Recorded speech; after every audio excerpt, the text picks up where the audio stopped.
Hi friends, welcome to ones. ഇന്ന് നമ്മൾ KTUവിൻ്റെ S4 KTU question paper solution പ്രോഗ്രാമിലേക്ക് എല്ലാവർക്കും സ്വാഗതം. നമ്മളിന്ന് നോക്കാൻ പോകുന്നത് തേർഡ് മൊഡ്യൂളിലെ part A and part B ആണ്. നമുക്ക് എല്ലാവർക്കും അറിയുന്ന പോലെ 10 ക്വസ്റ്റ്യൻസ് ഉണ്ട്, 3 മാർക്ക് വെച്ചിട്ട്. B പാർട്ടിലാവുമ്പോൾ 2 ഓർ ക്വസ്റ്റ്യൻ 14 മാർക്ക്, അങ്ങനെ ടോട്ടൽ ഈ മൊഡ്യൂളിൽ നിന്ന് 20 മാർക്കിൻ്റെയാണ് വരുന്നത്. നമുക്ക് ഈ ആൻസേഴ്സ് നോക്കുന്നതിന് തൊട്ട് മുമ്പായിട്ട് മൊഡ്യൂളിൽ എന്തൊക്കെയാണ് പറയുന്നത് എന്നുള്ളത് നോക്കാം. അതിൽ ഫസ്റ്റത്തെ വരുന്നത് introduction to the traffic engineering, പിന്നെ ട്രാഫിക് ക്യാരക്ടറിസ്റ്റിക്സ്, അതിൻ്റെ കപ്പാസിറ്റിയും ലെവൽ ഓഫ് സർവീസാണ്. ഓരോ റോഡ് അല്ലെങ്കിൽ ഓരോ ട്രാഫിക് അതിൻ്റെ ലെവൽ ഓഫ് സർവീസസ് എന്തൊക്കെയാണെന്നുള്ളതൊക്കെയാണ് പറയുന്നത്. അത് ഡീറ്റെയിൽഡ് ആയിട്ട് നമ്മൾ ക്വസ്റ്റ്യൻസ് ചെയ്യുമ്പോൾ നമുക്ക് മനസ്സിലാവും. പിന്നെ ട്രാഫിക് സർവേകൾ, പലതരത്തിലുള്ള സർവേകൾ നമ്മൾ നോക്കുന്നുണ്ട്. റോഡ് ഇൻ്റർസെക്ഷൻ്റെ പലവിധം ടൈപ്പുകൾ ഇതിൽ പറയുന്നുണ്ട്, ഡീറ്റെയിൽഡ് ആയിട്ട് പറയുന്നുണ്ട്.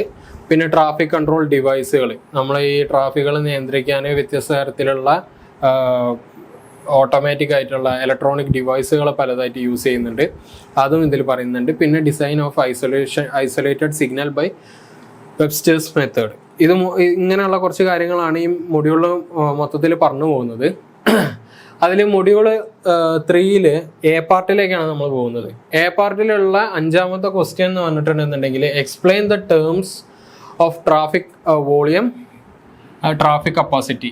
ഈ 2 സാധനങ്ങളെ എക്സ്പ്ലെയിൻ ചെയ്യാനാണ് അവർ പറഞ്ഞിട്ടുള്ളത്. അപ്പോൾ ട്രാഫിക് വോളിയം എന്താണെന്നും ട്രാഫിക് കപ്പാസിറ്റി എന്താണെന്നുള്ളത് വേർതിരിച്ച് എഴുതുക എന്നുള്ളതാണ് ഇതിൻ്റെ ഉദ്ദേശം. അതിൽ ഫസ്റ്റത്തെ നമ്മൾ നോക്കുന്നത് ട്രാഫിക് വോളിയം എന്നുള്ളതാണ്.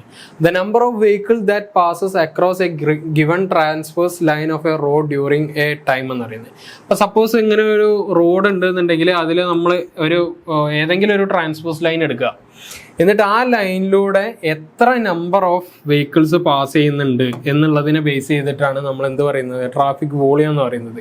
അതൊരു യൂണിറ്റ് ടൈമാണ്. മേ ബി ഒരു 1 hour ഒക്കെ വെച്ചിട്ടാണ് യൂഷ്വലി നമ്മളത് കാൽക്കുലേറ്റ് ചെയ്യാറ്. അപ്പോൾ അതിൻ്റെ നമ്പർ ഓഫ് വെഹിക്കിൾസ് കിട്ടിയിട്ടുണ്ടെന്നുണ്ടെങ്കിൽ എത്രത്തോളം ട്രാഫിക് വോളിയം ഉണ്ട് എന്നുള്ളത് നമുക്ക് മനസ്സിലാവും.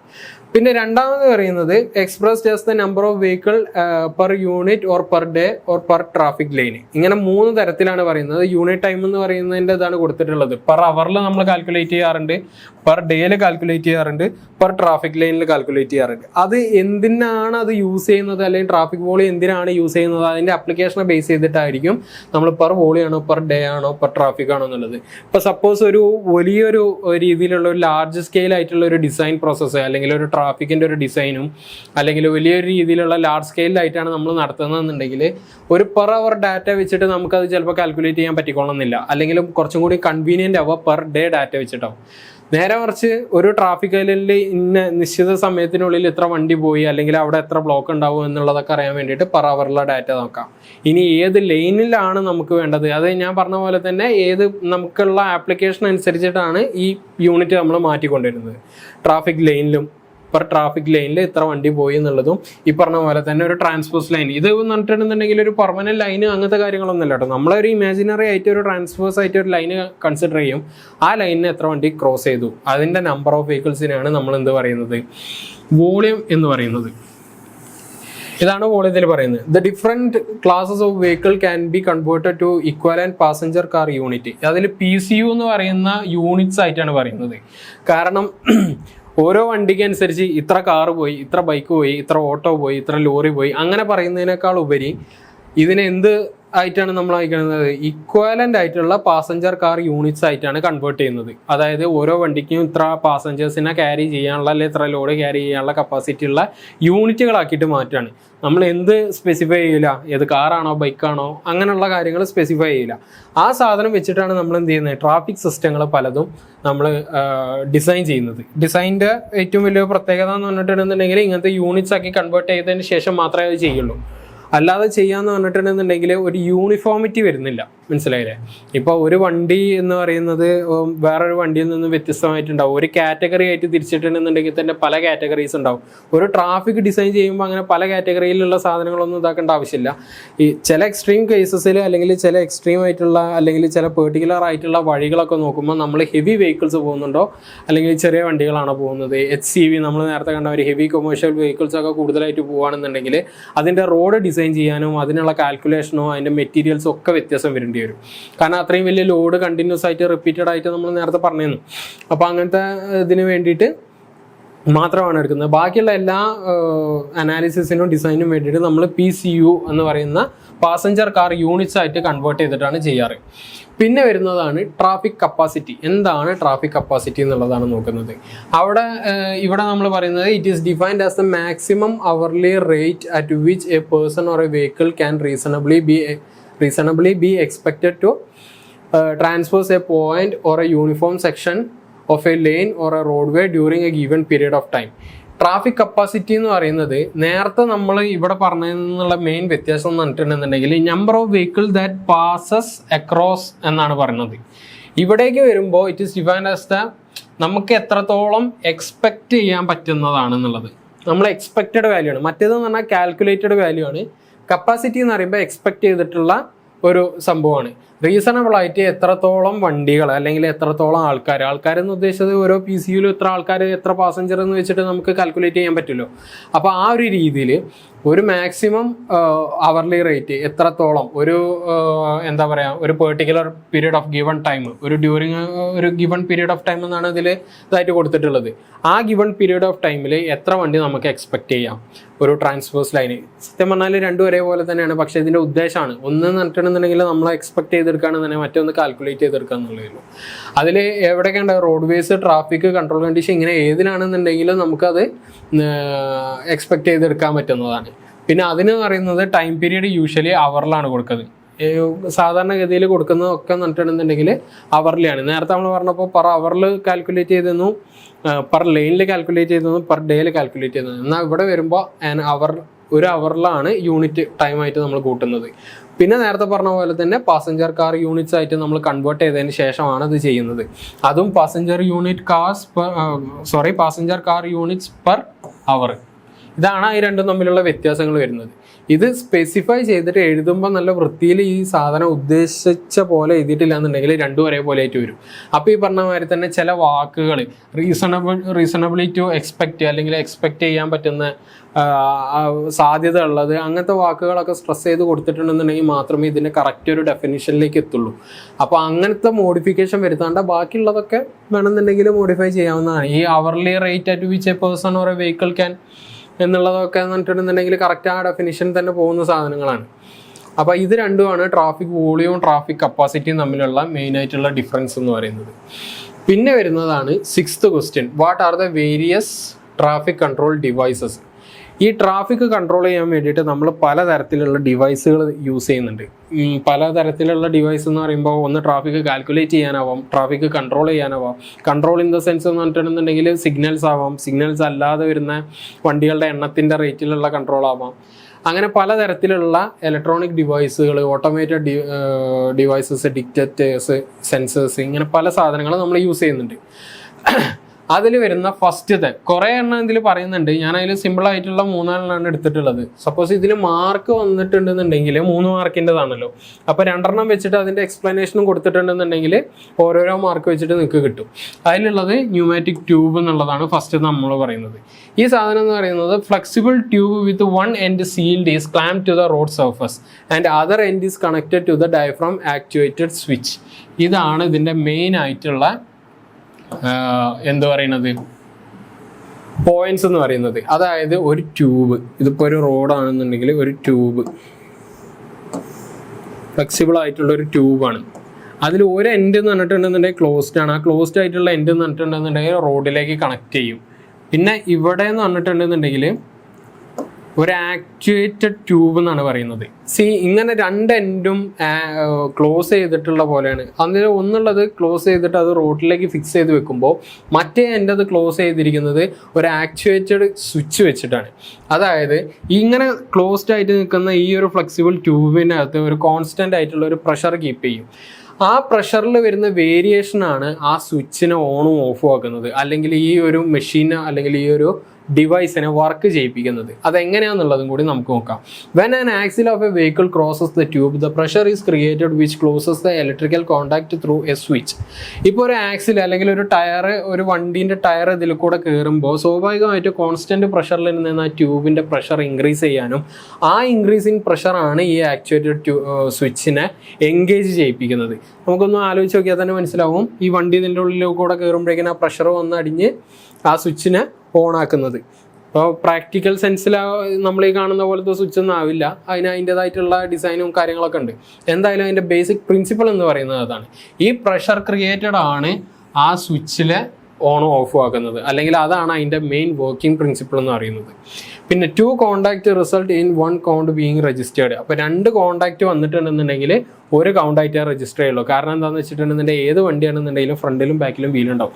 അപ്പം സപ്പോസ് ഇപ്പോൾ ഒരു ചാട്ടം ചാടി അപ്പോൾ അതിലേക്ക് ഒരു കൗണ്ടായിട്ട് എടുത്തിട്ടുണ്ടെന്നുണ്ടെങ്കിൽ ഇതിൽ വരാൻ പോകുന്ന മെയിൻ പ്രശ്നം എന്ന് പറഞ്ഞിട്ടുണ്ടെന്നുണ്ടെങ്കിൽ എന്താണ്, 2 വണ്ടിയായിട്ടാണ്. ഒരു വണ്ടി എന്നുള്ളത് നമ്മൾ 2 വണ്ടിയായിട്ട് കൂട്ടിയിട്ടുണ്ടെന്നുണ്ടെങ്കിൽ ഒരു 50% 100% ഹൈക്കാണ്. അത് വളരെ വലിയൊരു മിസ്റ്റേക്കിലേക്ക് ഡാറ്റാസിനെ കൊണ്ടുവന്നെത്തിക്കും. അപ്പോൾ അതുകൊണ്ടാണ് 2 എണ്ണത്തിനെ ഒന്നായിട്ട് കാൽക്കുലേറ്റ് ചെയ്യുന്നത്. Difficulty in identifying multi axial vehicles, ഇത് അതിൻ്റെ ഒരു എന്താണ് ഡിസഡ്വാൻറ്റേജ് ആണ്. അതായത് മൾട്ടി ആക്സിയൽ ആയിട്ടുള്ള 2-ൽ കൂടുതൽ ആക്സിലുള്ള വണ്ടികളെ കാൽക്കുലേറ്റ് ചെയ്യാൻ ചെറിയൊരു മടി ഉണ്ടാവും. അതായത് അല്ലെങ്കിൽ ചെറിയൊരു ബുദ്ധിമുട്ടുണ്ട്. കാരണം എന്താണെന്ന് വെച്ചാൽ മൂന്നാമത്തെ, ഇപ്പം നേരത്തെ പറഞ്ഞ കാര്യം 1ഉം 2ഉം കൗണ്ട് ചെയ്തിട്ട് ഒരു ഒറ്റ വണ്ടിയാക്കി എന്ന് വിചാരിച്ചു. സപ്പോസ് ഇപ്പോൾ ഒരു ലോറി തന്നെ 3 ആക്സിലുള്ള, ഫ്രണ്ടിൽ ബാക്കിൽ 2 ആക്സിൽ, ഫസ്റ്റത്തെ ഒന്ന് കയറി ബാക്കത്തെ ഒന്ന് കയറിയപ്പോഴേക്കും 1 എന്നുള്ള ഒരു റീഡിങ് അവിടെ വന്ന്. പക്ഷേ അവസാനമുള്ള ആക്സിലും കൂടി കയറുമ്പോൾ കുറച്ച് കൺഫ്യൂസ്ഡ് ആയിട്ട് പോകും, അത് ഏതിൽ കൂട്ടണം എന്നുള്ളത്. പിന്നെ ചിലപ്പോൾ ബാക്കിൽ വരുന്ന വണ്ടീൻ്റെ ഫസ്റ്റ് വീല് വരുമ്പോഴാവും അത് 2 ആവുക. അപ്പോൾ അതിൽ എണ്ണം കറക്റ്റ് ആവാൻ നിൽക്കില്ല. അപ്പോൾ മൾട്ടി ആക്സിൽ വണ്ടികളെ മനസ്സിലാക്കാൻ അതിന് കുറച്ച് ബുദ്ധിമുട്ടാണ്. പിന്നെ ഇതിനുള്ള ഒരു പ്ലസ് പോയിന്റ് എന്ന് പറഞ്ഞിട്ടുണ്ടെന്നുണ്ടെങ്കിൽ ചീപ്പായിട്ടുള്ള സാധനമാണ്. ഇപ്പോൾ ഈ ഒരു മറ്റേ ഡിവൈസിൻ്റെ അസംബ്ലിനെ പറഞ്ഞപ്പോൾ നിങ്ങൾക്ക് മനസ്സിലായിട്ടുണ്ടാവും, അധികം ടെക്നിക്കലോ അല്ലെങ്കിൽ ഇലക്ട്രോണിക്കലോ ആയിട്ടുള്ള വലിയൊരു കോംപ്ലക്സ് ആയിട്ടുള്ള ഒരു സിസ്റ്റം എന്നല്ല, സിമ്പിൾ ആയിട്ടുള്ളൊരു സാധനമാണ്. പിന്നെ വരുന്നത് എന്താണെന്ന് വെച്ചിട്ടുണ്ടെന്നുണ്ടെങ്കിൽ may get damage by the tyre chain, crawler tractors etcetera. ഇപ്പോൾ ഈ ടയർ ചെയിൻസ് എന്നൊക്കെ പറഞ്ഞിട്ടുണ്ടെന്നുണ്ടെങ്കിൽ വണ്ടി ലോറികളിലൊക്കെ ഫ്രിക്ഷൻ കൂട്ടാൻ വേണ്ടിയിട്ട് അതിൻ്റെ ടയറിൻ്റെ ഒപ്പം തന്നെ ഒരു റൊട്ടേറ്റിംഗ് ചെയിൻ ഉണ്ടാവും. അതിൻ്റെ ഡിസൈൻ എനിക്കിപ്പോൾ ഇവിടെ കാണിക്കാൻ പറ്റില്ല, നിങ്ങൾ കണ്ടിട്ടുണ്ടാവും പല ഇതിലൊക്കെ. ഇപ്പോൾ ഈ കൂടുതൽ മഞ്ഞ് വീഴ്ചയുള്ള സ്ഥലങ്ങളൊക്കെ ആണെന്നുണ്ടെങ്കിൽ ഈ നേരത്തെ നമ്മൾ പറഞ്ഞ ഈ ഫ്രോസ്റ്റിംഗ് ഒക്കെ ചിലപ്പോൾ നടന്നിട്ടുണ്ടെന്നുണ്ടെങ്കിൽ വണ്ടിക്ക് സ്ലിപ്പർ വരും. ആ സ്ലിപ്പിങ് വരാതിരിക്കാൻ വേണ്ടിയിട്ട് വണ്ടീൻ്റെ തന്നെ ഒരു മെക്കാനിസമാണ്, ഒരു റൊട്ടേറ്റിംഗ് ചെയിൻ ഉണ്ടാവും. ഈ ചെയിൻ വന്നിട്ട് ഈ ടയറിൻ്റെ അടിയിലോട്ട് ഇങ്ങനെ പോയി വന്നും കളിക്കാവും. അപ്പോൾ ആ സാധനം വരുന്ന സമയത്ത് വണ്ടിക്ക് കുറച്ചും കൂടി ഫ്രിക്ഷൻ കൂടുതൽ കിട്ടും, ഏത് സ്ലിപ്പറി ആയിട്ടുള്ള കണ്ടീഷൻ ആണെന്നുണ്ടെങ്കിലും. അങ്ങനത്തെ ടയർ ചെയിൻസ് ആണെന്നുണ്ടെങ്കിലും. പിന്നെ ക്രോളർ ട്രാക്ടേഴ്സ് നമുക്കറിയാം, ഹിറ്റാച്ചി, മറ്റേ ഇതിൻ്റെ ചെറിയ വീലോഡറല്ല, മറ്റേ JCB പോലെയുള്ള സാധനങ്ങൾ, എക്സ്കവേറ്റേഴ്സ്. അപ്പോൾ അതിനൊക്കെ എന്നിട്ടുണ്ടെന്നുണ്ടെങ്കിൽ ക്രോളർ ആയിട്ടുള്ള സാധനങ്ങളൊക്കെ ആണെന്നുണ്ടെങ്കിൽ ലെങ്ത്തിലുള്ള ചെയിനുകൾ അവയിലിട്ടിട്ടുണ്ടാവുക. ആ സാധനങ്ങളൊക്കെ ഇതിൽ കയറിയിട്ടുണ്ടെന്നുണ്ടെങ്കിൽ ഈ ട്യൂബ് ഡാമേജ് ആവാനുള്ള സാധ്യത കൂടുതലാണ്. കാരണം ഫ്ലെക്സിബിൾ ട്യൂബാണ്. അപ്പോൾ അതിൻ്റെ മെറ്റീരിയൽ അങ്ങനത്തെ ആവും. ഇത്ര ഈ 19 ടൺ 20 ടണ്ണിൻ്റെ ഒക്കെ വണ്ടികൾ വന്നിട്ട് അതിൻ്റെ മേലെ കയറുക എന്ന് പറയുമ്പോൾ ഒബ്വിയസ്ലി അതിന് വല്ല ഡാമേജുകൾ വരാനുള്ള സാധ്യതകൾ കൂടുതലാണ്. പിന്നെ രണ്ടാമത്തേന്ന് പറഞ്ഞിട്ടുണ്ടെന്നുണ്ടെങ്കിൽ ഇലക്ട്രിക്കൽ കോണ്ടാക്ട് എന്ന് പറഞ്ഞിട്ടുള്ള ഒരു മെഷീൻ, ഒരു ഡിവൈസ് കൂടി യൂസ് ചെയ്യുന്നുണ്ട്. ഇതിൻ്റെ മെയിൻ ആയിട്ടുള്ളൊരു ഇതെന്താന്ന് വെച്ചിട്ടുണ്ടെന്നുണ്ടെങ്കിൽ, ഇപ്പോൾ ഇങ്ങനെ ഉള്ളൊരു ബോക്സ് ആണെന്ന് വിചാരിക്കാം. ഇതിൽ 2 സ്റ്റീൽ സ്ട്രിപ്പുകൾ ഘടിപ്പിച്ചിട്ടുണ്ടാവും. എന്നിട്ട് ഈ മൊത്തം അസംബ്ലി എന്ന് പറഞ്ഞിട്ടുണ്ടെന്നുണ്ടെങ്കിൽ ഒരു റബ്ബർ പാഡിലാവും ഇത് സെറ്റ് ചെയ്തിട്ടുണ്ടാവുക. റബ്ബർ പാഡിൻ്റെ ഏറ്റവും വലിയ ഉദ്ദേശം എന്ന് പറഞ്ഞിട്ടുണ്ടെന്നുണ്ടെങ്കിൽ ഫ്ലെക്സിബിൾ ആവാൻ വേണ്ടിയിട്ടാണ് റബ്ബർ പാഡിങ്ങിൽ വെച്ചിട്ടുള്ളത്. കാരണം വൺസ് ഒരു വണ്ടി വന്നിട്ട് അതിൻ്റെ പ്രഷർ എക്സേർട്ട് ചെയ്തിട്ടുണ്ടെന്നുണ്ടെങ്കിൽ ഫ്ലെക്സിബിൾ ആയാൽ മാത്രമേ അതിൽ മോഷൻ ഉണ്ടാവുള്ളൂ. ആ മോഷനാണ് ഇവിടെ നമ്മൾ എന്ത് ചെയ്യുന്നത്,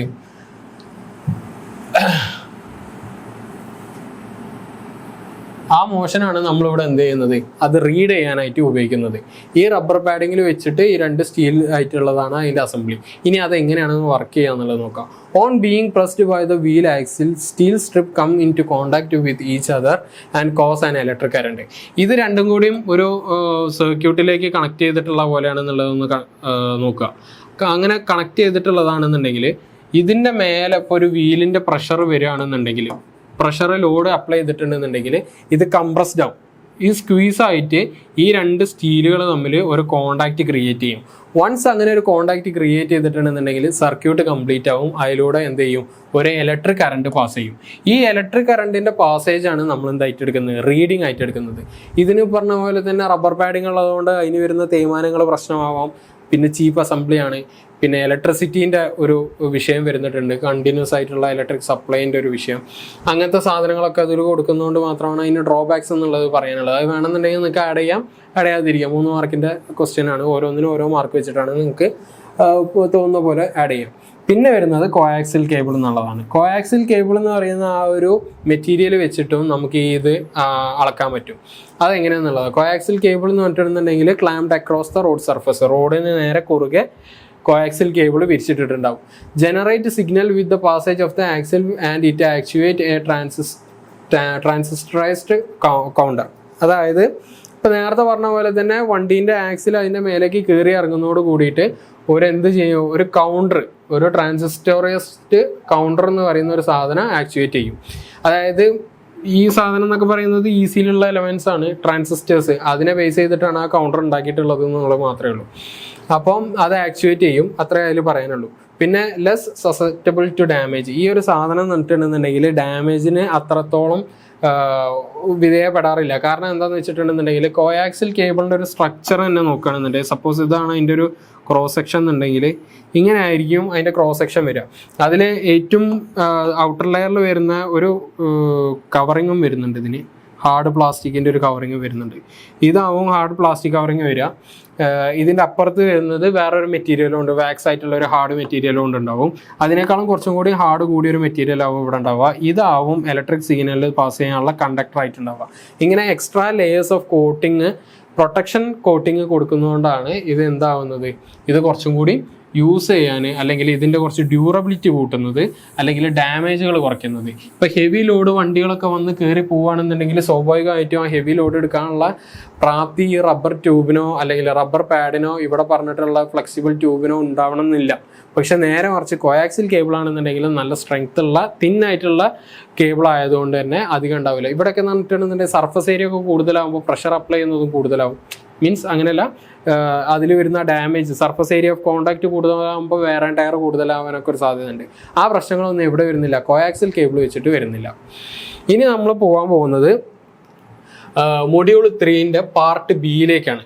പാർട്ട് ബിയിൽ വരുന്ന 15ാമത്തെ എ ക്വസ്റ്റ്യൻ ആണ് നോക്കുന്നത്. How are speed and delay studies carried out, what are the various use of speed and delay studies. ഇങ്ങനെ 2 സെക്ഷൻ ആയിട്ടാണ് ഇത് ചോദിച്ചിട്ടുള്ളത്. 8 മാർക്കിൻ്റെ ക്വസ്റ്റ്യൻ ആണ്. സ്വാഭാവികമായിട്ടും അതിൻ്റെ ഒരു മാർക്കിൻ്റെ ഒരു എങ്ങനെയാണ് അതിൻ്റെ സ്പ്ലിറ്റിങ് വന്നത് എന്നുള്ളത് നോക്കുകയാണെന്നുണ്ടെങ്കിൽ കുറച്ചും കൂടി ആൻസർ ചെയ്യാൻ സുഖമായിട്ട് വരും. അതിൽ വരുന്നത് 15A വരുന്നതെന്ന് പറഞ്ഞിട്ടുണ്ടെന്നുണ്ടെങ്കിൽ എക്സ്പ്ലനേഷൻ 3 മെത്തേഡാണ്. ആദ്യം ഇതിൻ്റെ സ്റ്റഡീസ് ക്യാരി ഔട്ട് ചെയ്യുന്നതിൻ്റെ 3 മെത്തേഡ്,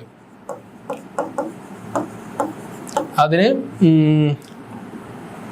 2 മാർക്ക് വെച്ചിട്ട് 6 മാർക്ക്. പിന്നെ വരുന്ന 2 മാർക്കാണ് ഇതിൻ്റെ യൂസസിന് 2 മാർക്ക്. ഇങ്ങനെയാണ് അതിൻ്റെ മാർക്കിങ് കൊടുത്തിട്ടുള്ളത്. സ്വാഭാവികമായിട്ടും ഫസ്റ്റ് പാർട്ടിനാണ് ഇവിടെ കുറച്ചും കൂടി മുൻതൂക്കം കൊടുത്തിട്ടുള്ളത്, അതിലാണ് കൂടുതലുള്ളത്. ഇപ്പോൾ ഈ യൂസസ് എന്ന് പറഞ്ഞിട്ടുണ്ടെന്നുണ്ടെങ്കിൽ ഏകദേശം 1 മാർക്ക് 2 മാർക്കിനൊക്കെ ചോദിക്കാനുള്ളതേ ഉള്ളൂ. അപ്പോൾ അതിൽ നമ്മൾ നോക്കാൻ പോവുകയാണ്. സ്പീഡ് ആൻഡ് ഡിലേ സ്റ്റഡീസ് ആണ് ആദ്യം നോക്കുന്നത്. സ്പീഡ് ആൻഡ് ഡിലേ സ്റ്റഡീസ് എന്ന് പറഞ്ഞിട്ടുണ്ടെന്നുണ്ടെങ്കിൽ 5 എണ്ണം ഉണ്ട്. 5 എണ്ണം ഏതൊക്കെയാണെന്നുള്ളത് നോക്കാം. ഫസ്റ്റത്തെ പറയുന്നത് ഫ്ലോട്ടിംഗ് കാർ മെത്തേഡ് അല്ലെങ്കിൽ മൂവിങ് ഒബ്സർവർ മെത്തേഡ്, അതാണ് ഫസ്റ്റത്തെ. പിന്നെ 2ാമത്തെ ലൈസൻസ് പ്ലേറ്റ് മെത്തേഡ്, 3ാമത്തെ ഇൻ്റർവ്യൂ ടെക്നിക്ക്, 4ാമത്തെ എലിവേറ്റഡ് ഒബ്സർവേഷൻ, 5ാമത്തത് ഫോട്ടോഗ്രാഫിക് ടെക്നിക്ക് എന്നാണ്. അതിൽ ഈ ഫ്ലോട്ടിംഗ് കാർ മെത്തേഡ് എന്ന് പറയുന്നത് കുറച്ചും കൂടി കോംപ്ലിക്കേറ്റഡ് ആയതുകൊണ്ട് നമ്മൾ യൂസ് ചെയ്യുന്ന ഇപ്പം 3 മെത്തേഡ് മതിയെന്ന് പറഞ്ഞു. 3 മെത്തേഡിൽ ഇത് 3 എടുക്കാം. ഞാനത് 4 ആക്കിയിട്ട് പറയുന്നുണ്ട്. ഫസ്റ്റത്തെ കുറച്ചും കൂടി കോംപ്ലിക്കേറ്റഡ് ആയതുകൊണ്ട് അത് പറയുന്നത് നിങ്ങളുടെ അനുസരിച്ചിട്ട് നിങ്ങൾക്ക് ഇതാക്കാം. ഇത്രയും ഇതിൻ്റെ ആവശ്യമില്ല ശരിക്കും. 3 മാർക്കിൻ്റെ 2 മാർക്ക് വെച്ചിട്ട് 3 മെത്തേഡ് മാത്രമേ വന്നിട്ടുള്ളൂ. ഇതിൽ നിങ്ങൾക്ക് ഏതാണോ ഈസി എന്നുള്ളത് വെച്ചാൽ നിങ്ങൾക്ക് ചൂസ് ചെയ്യാം. അപ്പോൾ അതിൽ ഞാൻ ചൂസ് ചെയ്തിട്ടുള്ള ഫസ്റ്റത്തെ പറഞ്ഞിട്ടുണ്ടെന്നുണ്ടെങ്കിൽ licence plate or vehicle number method. Synchronised stopwatch or timer or voice recording equipment are used. Observers stationed at the entrance and exit of the test stretch. അതായത് ടെസ്റ്റ് സ്ട്രെച്ച് എന്ന് പറയുന്നത് നമ്മൾ ഇങ്ങനെ ഒരു test നടത്താൻ വേണ്ടിയിട്ട്, ഒരു study നടത്താൻ വേണ്ടിയിട്ട് നമ്മളൊരു പെർട്ടിക്കുലർ സ്ട്രെച്ച് ഓഫ് റോഡ് നമ്മൾ കാൽക്കുലേറ്റ് ചെയ്തെടുക്കുകയാണ്. സേ ഫോർ എക്സാമ്പിൾ 2 കിലോമീറ്റർ ആവും, 1 കിലോമീറ്റർ ആവും, 500 മീറ്റേഴ്സ് ആവും, അങ്ങനെ വേരി ചെയ്യും. അത് നമ്മൾക്ക് വേണ്ട റിസൾട്ടിനനുസരിച്ചിട്ട് അത് വേരി ചെയ്യും. അങ്ങനത്തെ ഒരു ടെസ്റ്റ് സ്ട്രെച്ച് നമ്മൾ ആദ്യം സെലക്ട് ചെയ്തതിന് ശേഷം അവിടെ സ്റ്റേഷൻ്റെ ഒബ്സർവേഴ്സ് എന്നാണ് പറഞ്ഞത്. അവിടെ ഉള്ള ഒബ്സർവേഴ്സിനെ സ്റ്റേഷൻ ചെയ്ത് അവിടെ തന്നെ നിർത്തിയിട്ടുള്ളതാണ്. ഇവിടെ എന്തുകൊണ്ട് അത് സ്പെസിഫൈ ചെയ്ത് പറയുന്നു എന്നുള്ളത് ബാക്കിയുള്ള ടെക്നീക്സ് പറയുമ്പോൾ നിങ്ങൾക്ക് മനസ്സിലാവും. ഇവിടെ ഒബ്സർവേഴ്സിനെ സ്റ്റേഷൻ്റെ ആയിട്ട് വെച്ചിട്ട് സിങ്ക്രണൈസ്ഡ് സ്റ്റോപ്പ് വാച്ച് ടൈമർ അല്ലെങ്കിൽ വോയിസ് റെക്കോർഡിംഗ് ഒക്കെ വെച്ചിട്ടുണ്ട്. ഈ സിങ്ക്രണൈസ്ഡ് എന്ന് പറഞ്ഞിട്ടുണ്ടെന്നുണ്ടെങ്കിൽ വണ്ടി കയറുന്ന സമയത്ത് സ്റ്റോപ്പ് വാച്ച് ആക്റ്റീവ് ആവും, അല്ലെങ്കിൽ ടൈമർ ആക്റ്റീവ് ആവും, അല്ലെങ്കിൽ വോയിസ് റെക്കോർഡിങ്ങിൻ്റെ ആ ഒരു സാധനം ഉണ്ടാവും. ആ ഒബ്സർവർക്ക് വേണമെന്നുണ്ടെങ്കിൽ പറയാം ഇന്ന വണ്ടി ഇന്ന സമയത്ത് ഇവിടുന്ന് പാസ് ചെയ്തു എന്നുള്ളത്. അങ്ങനെ സിങ്ക്രണൈസ്ഡ് ആയിട്ട് സെറ്റ് ചെയ്ത് വെച്ചിട്ടുണ്ടാവും. Timing and the vehicle number are noted by the observer at the selected sample of the vehicle in the stream. ഈ ഒരു വണ്ടീൻ്റെ സമയം അല്ലെങ്കിൽ വെഹിക്കിളിൻ്റെ നമ്പർ ഇതെല്ലാതും കണ്ടിന്യൂസ് ആയിട്ട് ഈ ഒബ്സർവർ നോട്ട് ചെയ്ത് വെക്കുന്നുണ്ടാവും. അവരുടെ മെയിൻ ആയിട്ടുള്ള ഉദ്ദേശം എന്ന് പറഞ്ഞിട്ടുണ്ടെന്നുണ്ടെങ്കിൽ ഇത് എത്ര മണിക്കൂർ കൊണ്ട് ട്രാവൽ ചെയ്തു, ഈ ഒരു ഡിസ്റ്റൻസ് ട്രാവൽ ചെയ്തു, അല്ലെങ്കിൽ എവിടെയാണ് ബ്ലോക്ക് വന്നത്, അങ്ങനെയുള്ള കാര്യങ്ങളൊക്കെ ഇതാക്കാനാണ് ഈ നമ്മൾ സ്റ്റഡീസ് നടത്തുന്നത്. അപ്പോൾ അവർ പറഞ്ഞത് പിന്നെ ആ കാര്യങ്ങളൊക്കെയാണ് നോട്ട് ചെയ്ത് വെക്കുന്നത്. ഏതൊക്കെയാണ്? ടൈമിങ്, വണ്ടീൻ്റെ ടൈമിങ്ങും വെഹിക്കിൾ നമ്പറും, അതാണ് അവർ മെയിനായിട്ട് നോട്ട് ചെയ്ത് വെക്കുന്നത്. പിന്നെ from office computation travel time of the each vehicle can B determined. അതായത് ഓരോ വെഹിക്കിളും എത്രത്തോളം സമയം എടുത്തു അത് ക്രോസ് ചെയ്യാൻ അല്ലെങ്കിൽ അത് മാറ്റാൻ, ആ ഒരു ടെസ്റ്റ് സ്ട്രെച്ച് കവർ ചെയ്യാൻ വേണ്ടിയിട്ട് എത്രത്തോളം സമയം എടുത്തു എന്നുള്ളത് കമ്പ്യൂട്ടേഷനിൽ നമുക്ക് മനസ്സിലാക്കും. കാരണം ഇവിടുന്ന് കയറിയ ടൈമോ അവിടുന്ന് ഇറങ്ങിയ ടൈമോ സിങ്ക്രണൈസ്ഡ് ആയിട്ടുള്ള സ്റ്റോപ്പ് വാച്ചർ വെച്ച് നോട്ട് ചെയ്തിട്ടുണ്ടെന്നുണ്ടെങ്കിൽ സ്വാഭാവികമായിട്ടും എത്ര സമയം എടുത്തു എന്നുള്ളത് നമുക്ക് കിട്ടും. അങ്ങനെ എത്ര സമയം എടുത്തു എന്നുള്ളത് കിട്ടിയിട്ടുണ്ടെന്നുണ്ടെങ്കിൽ ആ ഡിസ്റ്റൻസ് ടെസ്റ്റ് സ്ട്രെച്ച് എന്നുള്ളത് എത്ര ഡിസ്റ്റൻസ് ആണെന്നുള്ളത് നമ്മുടെ കയ്യിലുള്ള ഡാറ്റയാണ്. അപ്പോൾ ടൈം കിട്ടിയിട്ടുണ്ട്, ഡിസ്റ്റൻസ് കിട്ടിയിട്ടുണ്ട്, അതിന് എത്ര സ്പീഡ് കൊണ്ട് അല്ലെങ്കിൽ എത്ര ടൈം കൊണ്ട് നമ്മൾ കവർ ചെയ്തു എന്നുള്ളത് നമുക്ക് മനസ്സിലാക്കാൻ പറ്റും. പക്ഷേ ഇതിൻ്റെ ഒരു മെയിൻ ഡ്രോബാക്ക് എന്ന് പറഞ്ഞിട്ടുണ്ടെന്നുണ്ടെങ്കിൽ cause of delay, number of delay, duration of delay, ഇങ്ങനത്തെ 3 സാധനങ്ങളും ഈ ഡാറ്റയിൽ നിന്ന് നമുക്ക് കിട്ടില്ല. നമുക്ക് ആകെ കിട്ടുന്നത് എത്ര സമയം കൊണ്ട് പോയി എന്നുള്ളതാണ്. മേ ബി ചിലപ്പോൾ ആ സമയം വെച്ചിട്ട് നമുക്ക് അതിൻ്റെ ഒരു ആവറേജ് സ്പീഡും കാൽക്കുലേറ്റ് ചെയ്യാൻ പറ്റിയേക്കാം. അതിനപ്പുറം ഒന്നും കാൽക്കുലേറ്റ് ചെയ്യാൻ പറ്റില്ല. കോസ് ഓഫ് ഡിലേ ആണ് മെയിനായിട്ട്. എന്ത് കാരണത്താലാണ് ആ ഡിലേ വന്നത് എന്നുള്ളതിനെ കുറിച്ചിട്ട് യാതൊരു ഐഡിയ ഉണ്ടാവില്ല. കാരണം ഒബ്സർവർ നിൽക്കുന്നത് എൻഡിലും അറ്റത്തും 2 അറ്റങ്ങളിലായിട്ടാണ്. വണ്ടി എപ്പോൾ കയറുന്നു, വണ്ടി എപ്പോൾ ഇറങ്ങുന്നു എന്നുള്ളതാണ്. അതിന് ഇൻ ബിറ്റ്വീൻ ആ വണ്ടി നിന്നിട്ടുണ്ടാവാം. നിന്നതിൻ്റെ കാരണം എന്താണെന്നുള്ളത് അറിയില്ല. ഇപ്പോൾ ഒരു കിലോമീറ്റർ കവർ ചെയ്യാൻ ഏകദേശം ഒരു 3 മിനിറ്റ് മതിയെന്നുണ്ടെങ്കിൽ ആ വണ്ടി ചിലപ്പോൾ എടുത്തിട്ടുണ്ടാവും ഒരു 6 മിനിറ്റ് ആവും. പക്ഷേ ആ 3 മിനിറ്റിൻ്റെ ഗ്യാപ്പ് എന്തുകൊണ്ട് സംഭവിച്ചു എന്നുള്ളത് പറയാൻ പറ്റില്ല.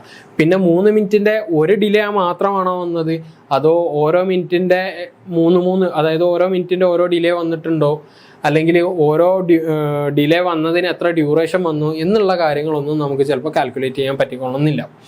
രണ്ടാമത് പറയുന്നതാണ് interview technique. Interview and collect the details can be done in short duration but assessment of the drivers will be subjective.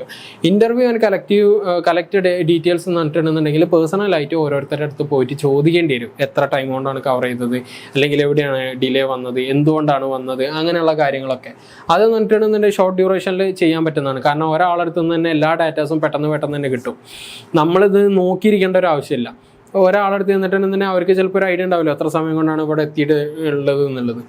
പിന്നെ അവരോട് തന്നെ ചോദിച്ചിട്ടുണ്ടെന്നുണ്ടെങ്കിൽ കാരണം കിട്ടും, എന്തുകൊണ്ട് കാരണം ഉണ്ടായി, എത്ര തവണ കാരണം ഉണ്ടായി എന്നുള്ളതൊക്കെ കിട്ടും. കുറച്ചും കൂടി ഈസി ആയിട്ടുള്ളതാണ്. But assessment of the drivers will be subjective. അതായത് ഓരോ ഡ്രൈവേഴ്സിനെയും വിളിച്ചിട്ട് ഇൻ്റർവ്യൂ ചെയ്യാന്ന് പറയുന്നത് പ്രാക്ടിക്കലായിട്ടുള്ള ഒരു കാര്യമല്ല. അത് എന്തിനൊക്കെ സബ്ജക്റ്റീവാണ്. കുറേ എറേഴ്സിന് സബ്ജക്റ്റീവാണ്. എല്ലാവരും കറക്റ്റ് ടൈമിങ് കീപ്പ് ചെയ്യുന്ന ഒരാൾക്കാരൊന്നും ആവില്ല. അല്ലെങ്കിൽ എല്ലാവർക്കും ഇപ്പോൾ ഇതിന് എത്ര സമയം ഞാൻ അവിടെ ചിലവഴിച്ച് എത്ര സമയത്തിൻ്റെ ഡിലേ വന്നു എന്നുള്ളതിൻ്റെ കറക്റ്റ് ഡാറ്റ ഒന്നും ആവില്ല ഉണ്ടാവുക. അത് സബ്ജക്റ്റീവായിട്ട് നമുക്ക് പറയാൻ പറ്റുള്ളൂ. ഒരു കൺക്ലൂസീവ് ഇതിലേക്ക് ചിലപ്പോൾ എത്താൻ പറ്റിക്കൊള്ളുന്നില്ല. പിന്നെ വരുന്നത് elevated observation and photographic technique എന്നുള്ളതാണ്.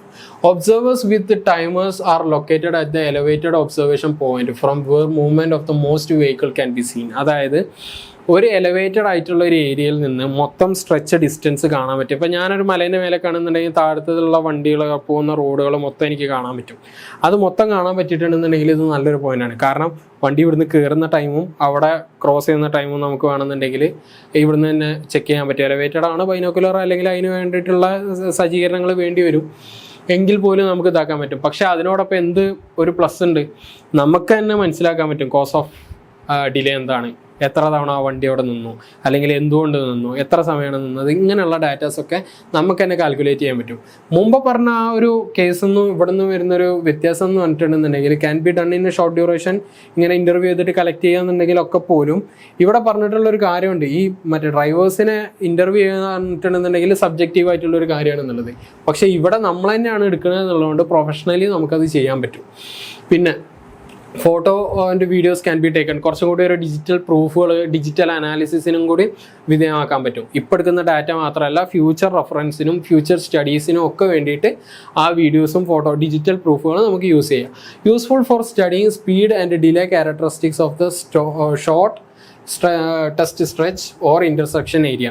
ഇപ്പോൾ ഇതിൻ്റെ മെയിനായിട്ടുള്ളൊരു വിഷയം എന്താണെന്ന് വെച്ചിട്ടുണ്ടെന്നുണ്ടെങ്കിൽ, ഇപ്പോൾ ഒരു എലവേറ്റഡ് ഏരിയയിൽ പോയി നിൽക്കുകയാണെന്നുണ്ടെങ്കിൽ നമ്മളുടെ ഒരു ഫീൽഡ് ഓഫ് വിഷനിൽ ഇപ്പോൾ അത്രയും വലിയൊരു ഏരിയ ചിലപ്പോൾ നമുക്ക് കിട്ടിക്കൊള്ളുന്നില്ല. ഇപ്പോൾ മേ ബി ഒരു 1 കിലോമീറ്ററൊക്കെ കിട്ടിയാൽ തന്നെ ഭാഗ്യം എന്നുള്ളതേ ഉള്ളൂ. അപ്പോൾ അങ്ങനത്തെ ഒരു ഏരിയയിലാണെന്നുണ്ടെങ്കിൽ ഷോർട്ട് സ്ട്രെച്ചുകൾക്ക് വേണ്ടിയിട്ടാണ് ഇത് കുറച്ചും കൂടി എഫക്റ്റീവായിട്ട് യൂസ് ചെയ്യാൻ പറ്റുക. അതാണ് ഇതിൻ്റെ ഒരു കാര്യം.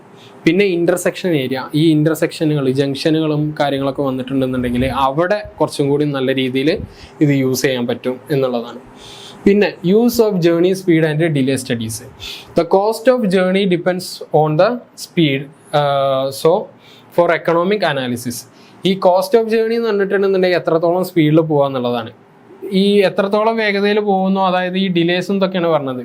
സാധാരണ രീതിയിൽ മൈലേജ് അല്ല ഉദ്ദേശിച്ചത്. എത്രത്തോളം വേഗത്തിൽ എത്തുന്നോ, അതായത് ഡിലേസ് ഇല്ലാതെ എത്തുന്നോ, അത്രത്തോളം കോസ്റ്റ് നമുക്ക് കുറയ്ക്കാൻ പറ്റും. സപ്പോസ് ഇപ്പോൾ നമ്മളൊരു ട്രാഫിക്കിൽ കുടുങ്ങി കിടക്കുകയാണ്, ഏകദേശം ഒരു 2 മണിക്കൂറിനടുത്ത് നമ്മൾ കുടുങ്ങി കിടന്നിട്ടുണ്ടെന്നുണ്ടെങ്കിൽ അത്രയും എമൗണ്ട് ഓഫ് എൻജിൻ ഫ്യൂവൽ എന്ന് പറഞ്ഞിട്ടുണ്ടെന്നുണ്ടെങ്കിൽ നമുക്ക് നഷ്ടമാണ്. മൊത്തത്തിലുള്ള ആ ജേർണീൻ്റെ കോസ്റ്റ് എന്ന് പറഞ്ഞിട്ടുണ്ടെന്നുണ്ടെങ്കിൽ ഈ പറഞ്ഞ ഡിലേസ് കാരണം കൂടും. അപ്പോൾ ഒരു എക്കണോമിക് അനാലിസിസ് നടത്തണം എന്നുണ്ടെങ്കിൽ ഈ ഒരു യൂസേജ് നമുക്ക് ചെയ്യാവുന്നതാണ്. To evaluate congestion capacity, level of service and need of improvement of the road. എന്തൊക്കെ നമുക്കിതൊന്ന് അനലൈസ് ചെയ്യുക എന്നുള്ളതാണ് പറഞ്ഞത്. കൺജഷൻ വരുന്നുണ്ടോ, തിക്കും തിരക്കുണ്ടോ എന്നുള്ളത് പറ്റും. ഒരു ഏരിയയിലുള്ള എത്രത്തോളം ട്രാഫിക് കപ്പാസിറ്റി എത്രയെന്നുള്ളത് കിട്ടാൻ പറ്റും. പിന്നെ ലെവൽ ഓഫ് സർവീസ്, ഓരോ റോഡിനും ഓരോ ലെവൽ ഓഫ് സർവീസ് ഉണ്ട്. അത് നമ്മൾ വരുന്ന അടുത്ത ക്വസ്റ്റ്യനിലൊക്കെ ആയിട്ട് നമ്മൾ ഡിസ്കസ് ചെയ്യും. ലെവൽ ഓഫ് സർവീസ് വരുന്നുണ്ട്. പിന്നെ need of improvement of the in road network, എത്രത്തോളം നമ്മൾ ആ ഒരു നെറ്റ്വർക്ക് ഇമ്പ്രൂവ് ചെയ്യിക്കണം എന്നുള്ളതാണ് നമ്മൾ ചോദിക്കുന്നത്. അതായത് നല്ല രീതിയിൽ ചിലപ്പോൾ അതിൻ്റെ ഒരു ഡിസൈൻ മാറ്റിയിട്ടുണ്ടെന്നുണ്ടെങ്കിൽ, അല്ലെങ്കിൽ ഒരു സിംഗിൾ ലൈൻ എന്നുള്ളത് വേറെ ഒരു റൂട്ടിലേക്ക് മാറ്റി വിട്ടിട്ട് ഒരു 1 വേ ആക്കുകയാണെന്നുണ്ടെങ്കിലൊക്കെ എഫക്റ്റീവ് ആയിട്ടുള്ള, അപ്പോൾ പല സ്ഥലങ്ങളിലും നമുക്കിപ്പോൾ എറണാകുളത്ത് തന്നെ പല സ്ഥലങ്ങളിലും അങ്ങനത്തെ ഒരു 1 വേ രീതികളുണ്ട്. 1 വേ ഞാൻ കുറച്ചും കൂടി കൂടുതൽ കണ്ടിട്ടുള്ള കോഴിക്കോട് ഏരിയകളൊക്കെയാണ്. കോഴിക്കോടൊക്കെ ആണെന്നുണ്ടെങ്കിൽ കുറേ ഭാഗത്ത് 1 വേ റോഡുകൾ കൂടുതലാണ്. അപ്പോൾ ഈ 1 വേ ഒക്കെ എന്ന് പറഞ്ഞിട്ടുണ്ടെന്നുണ്ടെങ്കിൽ as a part of improvement of in road network എന്നാണ്. അതായത് റോഡിൻ്റെ വിഡ്ത്ത് കൂടുന്നതിന് ഒരു റെസ്ട്രിക്ഷൻ വരുമ്പോൾ കൊണ്ടുവരുന്ന കുറച്ച് മെത്തേഡുകളാണ് ഈ ഇങ്ങനെയുള്ള സ്റ്റഡീസിൽ നിന്ന് നമ്മൾ ലക്ഷ്യം വെക്കുന്നത്. അപ്പോൾ ആ ട്രാഫിക്കിൻ്റെ വഴികൾ പല രീതിയിൽ തിരിച്ചു വിടുമ്പോൾ അവിടെ ട്രാഫിക് കൺജഷൻസ് കൂടാനുള്ള സാധ്യത കുറയും. In transportation planning, the travel time is needed for the trip assignment. Before and after studies four assessing the effectiveness of improvement measure. ഈ ബിഫോർ ആൻഡ് ആഫ്റ്റർ സ്റ്റഡീസാണ് നമ്മൾ എന്ത് ചെയ്യുന്നത്, ഇമ്പ്രൂവ്മെൻറ്റിന് വേണ്ടിയിട്ട് അസസ് ചെയ്യുന്നത്. എങ്ങനെ ആദ്യം എങ്ങനെയായിരുന്നു, പിന്നെ എങ്ങനെയാണ്, അങ്ങനെയുള്ള കാര്യങ്ങളൊക്കെ വെച്ചിട്ടാണ് ഇതിൻ്റെ ഒരു എഫക്റ്റീവ്നെസ് നമ്മൾ നോക്കുന്നത്. പിന്നെ delay studies at intersection provide data for design of traffic control devices. അതായത് ഇങ്ങനത്തെ സ്റ്റഡീസാണ് എന്തിന് നമുക്ക് സഹായിക്കുന്നത്, ട്രാഫിക് കൺട്രോൾ ഡിവൈസസുകളില്ലേ നേരത്തെ നമ്മൾ പറഞ്ഞത്, എങ്ങനത്തെ തരത്തിലുള്ള ഡാറ്റാസാണ് നമുക്ക് ആവശ്യമുള്ളത്, ആ ഒരു രീതിക്കുള്ള ഡിവൈസുകൾ നമുക്ക് എന്ത് ചെയ്യാൻ പറ്റും, ഉണ്ടാക്കിയെടുക്കാൻ പറ്റും, ഡിവൈസിന് ഡിസൈൻ ചെയ്യാൻ പറ്റും. അപ്പോൾ ഇതൊക്കെയാണ് അതിൽ പറയുന്നത്. യൂസേഴ്സ് ആയിട്ട് പറയുന്ന കാര്യങ്ങളാണ് ഇപ്പോൾ ഇത്രയും പറഞ്ഞിട്ടുള്ളത് കേട്ടോ. ബാക്കി വരുന്ന 3 എണ്ണം നമ്മൾ ആദ്യം എക്സ്പ്ലെയിൻ ചെയ്തിട്ടുണ്ട്. പിന്നെ വരുന്നതാണ് 5ാമത്തെ പാർട്ട്. 15ാമത്തെ ബി പാർട്ടിൽ വരുന്നത് explain the factor effecting level of service of multi line highway എന്നാണ്. മൾട്ടി ലൈൻ ഹൈവേയിൽ വരുന്നതിൻ്റെ level of service, factors effecting level of service എന്നാണ് പറഞ്ഞിട്ടുള്ളത്. 6 മാർക്കിൻ്റെ ക്വസ്റ്റ്യൻ ആണ്. അപ്പോൾ ലെവൽ ഓഫ് സർവീസിനുള്ള ഷോർട്ട് ഫോം ആണ് LOS എന്ന് പറഞ്ഞിട്ടുള്ളത്.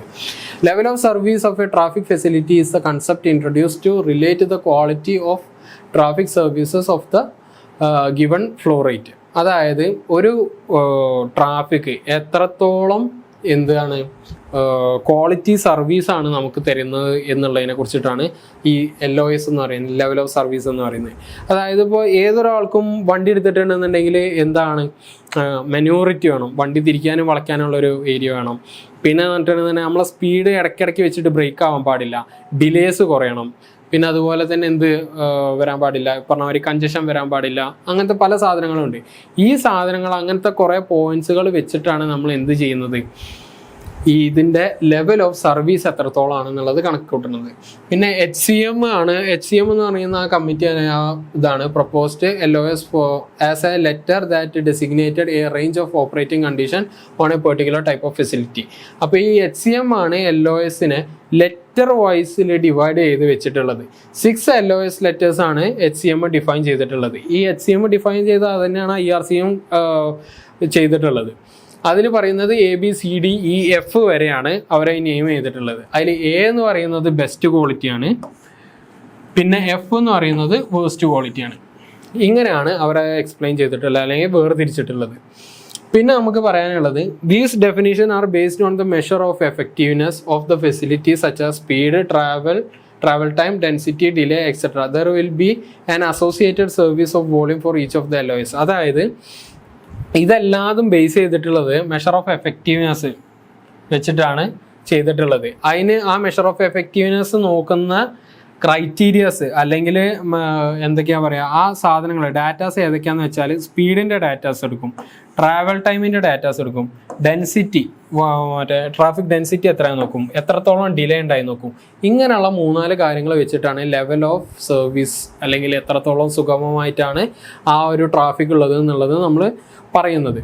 അതിൽ ആദ്യം പറയുന്നത് level of service A, LOS A എന്ന് പറയുന്നതാണ് ഫ്രീ ഫ്ലോ ഓപ്പറേഷൻ. അതായത് നല്ല വീതിയുള്ള റോഡാണ്. അത് കുറച്ചും കൂടി കഴിയുമ്പോൾ ഫൈനലായിട്ട് വരുമ്പോൾ കുറച്ചും കൂടി ഒന്ന് ക്ലാരിറ്റി വരും.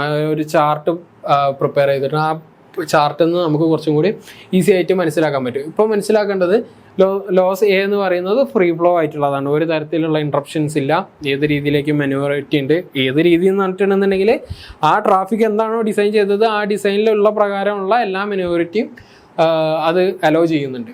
പിന്നെ ലോസ് B എന്ന് പറയുന്നത് റീസണബിളി ഫ്രീ ഫ്ലോയിങ് ആണ്.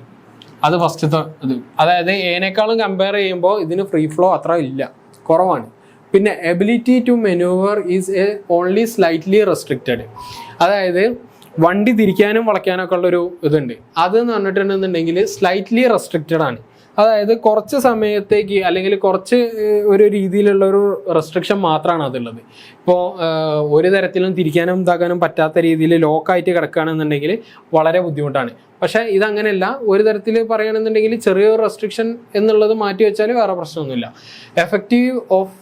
Effects of minor incident still easily absorbed. അതായത് ഇപ്പോൾ ഒരു ഓൺഗോയിങ് അതിൻ്റെ ശരിക്കും ആ വീഡിയോ കണ്ടാലേ നമുക്ക് മനസ്സിലാവുള്ളൂ.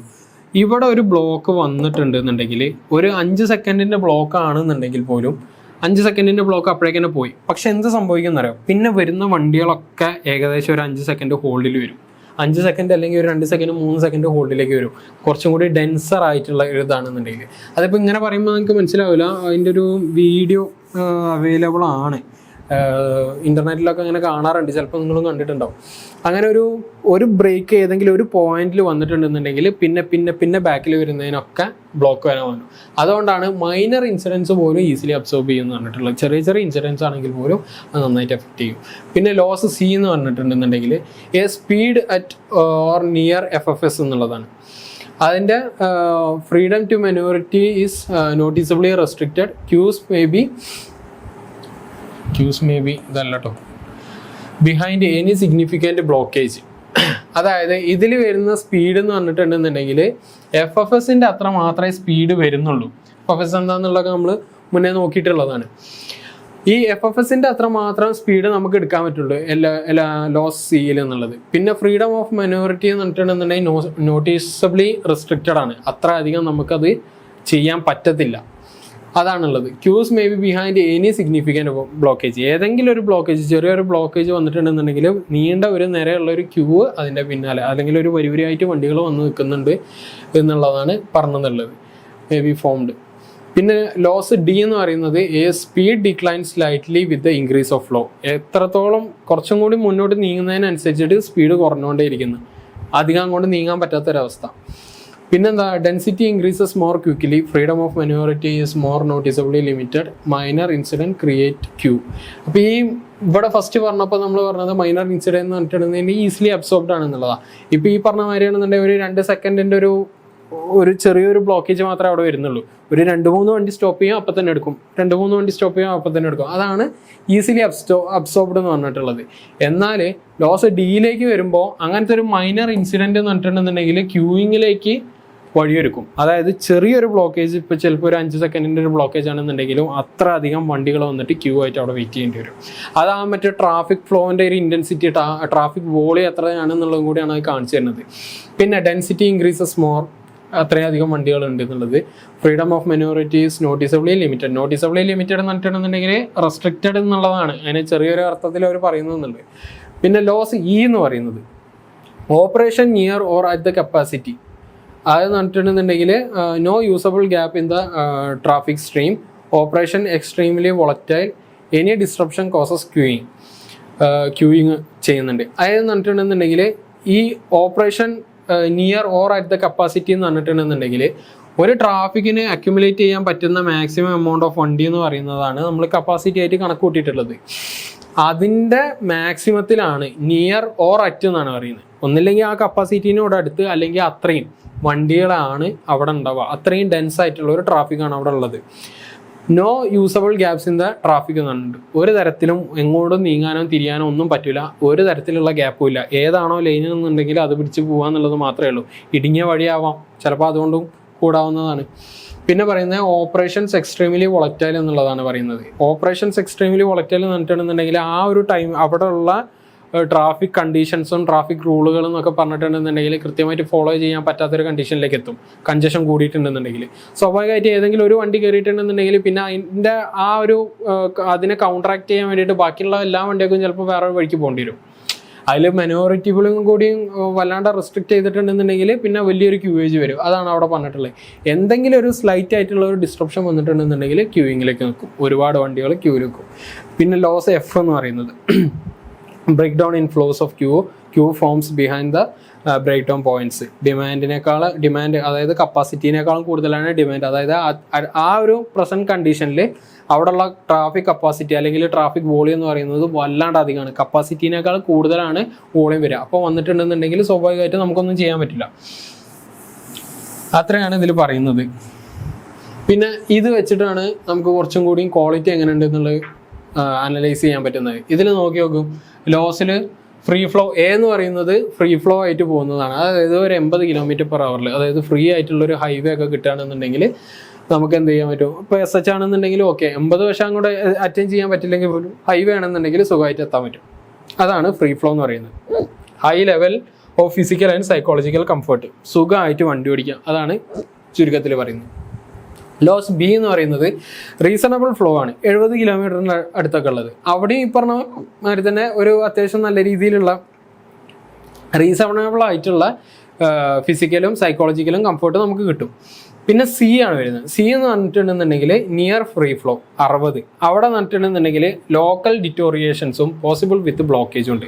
ലോക്കൽ ഡിറ്റോറിയേഷൻ എന്ന് പറഞ്ഞിട്ടുണ്ടെന്നുണ്ടെങ്കിൽ ചെറിയ ചെറിയ സ്പോട്ടുകൾ, ചില സ്പോട്ടിലൊക്കെ ആയിട്ട് ഒരു തരത്തിലുള്ള എന്താ പറ്റുക, ഇപ്പോൾ റോഡിൻ്റെ റോഡിന് ചിലപ്പോൾ ഡിറ്റോറിയേഷൻ വന്നിട്ടുണ്ടാവും, അല്ലെങ്കിൽ ട്രാഫിക് കണ്ടീഷൻസിന് കുറേ ഡിറ്റോറിയേഷൻ വന്നിട്ടുണ്ടാകും. അങ്ങനെ എന്തും ചിലപ്പോൾ അവിടെ സംഭവിച്ചേക്കാം. ആ ഒരു കേസ് കൊണ്ട് തന്നെ എന്ത് സംഭവിക്കാം, ബ്ലോക്കേജുകൾ ഉണ്ടാവും. അപ്പം ഫോർ എക്സാമ്പിൾ നല്ലൊരു റോഡാണെന്നുണ്ടെങ്കിൽ ആ റോഡിൻ്റെ അവിടെ ഒരു കുഴി ഉണ്ടെന്നുണ്ടെങ്കിൽ പിന്നെ ഒന്നും നോക്കിയിട്ട് കാര്യമില്ല, എല്ലാ വണ്ടിയും അവിടെ എത്തുമ്പോൾ സ്ലോ ആക്കിയേ പറ്റുള്ളൂ. അപ്പോൾ ആ ഒരു സ്ലോ ആക്കൽ കൊണ്ട് ചിലപ്പോൾ ഒരു ട്രാഫിക് കണ്ടീഷൻ വന്നേക്കാം. പിന്നെ അല്ലെങ്കിൽ എന്തെങ്കിലും ഒരു ട്രാഫിക് കണ്ടീഷൻ വെച്ചിട്ട് ഏതെങ്കിലും ഒരു റൂട്ടിലേക്കുള്ള ഫ്രീ ലെഫ്റ്റ് ഇല്ലാതിരിക്കുക, അല്ലെങ്കിൽ ആ വിഡ്ത്ത് കുറവായതുകൊണ്ട് ഫ്രീ ലെഫ്റ്റ് പോവാതിരിക്കുകയൊക്കെ ചെയ്യുമ്പോഴൊക്കെ അങ്ങനെ സംഭവിക്കാവുന്നതാണ്. പിന്നെ മീഡിയം ഫ്ലോ എന്ന് പറയുന്നതാണ് ഡി എന്ന് പറയുന്നത്. അവിടെ 50 km, non recoverable local disruption എന്ന് പറയുന്നത്. ഒരു തരത്തിൽ നമുക്ക് റിക്കവർ ചെയ്യാൻ പറ്റാത്ത തരത്തിലുള്ള ഓരോ പ്രശ്നങ്ങൾ അവിടെ ഉണ്ടാകുന്നത്. പിന്നെ എന്ന് പറയുന്നത് അറ്റ് കപ്പാസിറ്റി ഫ്ലോ, ഈ എന്ന് പറയുന്നത് അറ്റ് കപ്പാസിറ്റി ഫ്ലോ എന്നാണ്. അതായത് റിസൾട്ടിങ്ങിന് ബ്രേക്ക് ഡൗൺ, അതായത് ഒരു തരത്തിൽ വണ്ടികൾ നിർത്തിയിടേണ്ട അവസ്ഥയാവും. പിന്നെ കൺജസ്റ്റഡ് ഫ്ലോ ആണ് എന്ത് പറഞ്ഞത്, നമ്മൾ ഡിമാൻഡാണ് കൂടുതൽ, കപ്പാസിറ്റിനേക്കാൾ കൂടുതൽ വണ്ടികൾ വന്നിട്ടുള്ളതാണ്. അവിടെ വരുന്നത് വെറും 15 km/h നമുക്ക് പോകാൻ പറ്റുള്ളൂ. ഇപ്പോൾ ഒരു വണ്ടി എടുത്ത് പോകുകയാണെന്നുണ്ടെങ്കിൽ നമുക്കിങ്ങനെ ക്ലച്ചിൽ നിന്ന് താങ്ങി വിട്ട് പോകാമെന്നുള്ള അല്ലാണ്ട് സ്പീഡ് എടുക്കാനേ പറ്റില്ല. അപ്പോൾ നിങ്ങൾക്ക് മനസ്സിലാവില്ല ഏത് തരത്തിലുള്ള ബ്ലോക്കാണെന്നുള്ളത്. അങ്ങനെയാണ് ഈ ലോസ് ഓഫ് സർവീസ് പറയുന്നത്. ഇത്രയാണ് ഇതിൽ പറഞ്ഞിട്ടുള്ളത്. പിന്നെ വരുന്നതാണ് 16th ക്വസ്റ്റ്യൻ, എ പാർട്ട്. അതിൽ വരുന്നത് define the terms basic capacity, basic possible capacity,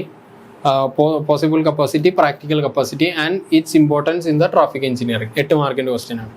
അപ്പോൾ നോക്കിക്കുക, ഈ ഇമ്പോർട്ടൻസ് എന്ന് പറയുന്നത് ലാസ്റ്റ് ഉള്ളതാണ്. ഇവിടെ 3 കാര്യങ്ങൾ വെച്ചിട്ടുണ്ട്. ബേസിക്കലി 2 മാർക്ക് വെച്ചിട്ട് എല്ലാത്തിനും കൊടുത്തിട്ടുണ്ടെന്നുണ്ടെങ്കിൽ 6 മാർക്ക്, പിന്നെയുള്ള ബാലൻസ് 2 മാർക്ക് ഇതിന്. അതിനനുസരിച്ചിട്ടാണ് നമ്മൾ ഇതിന് ആൻസർ ചെയ്യേണ്ടത്.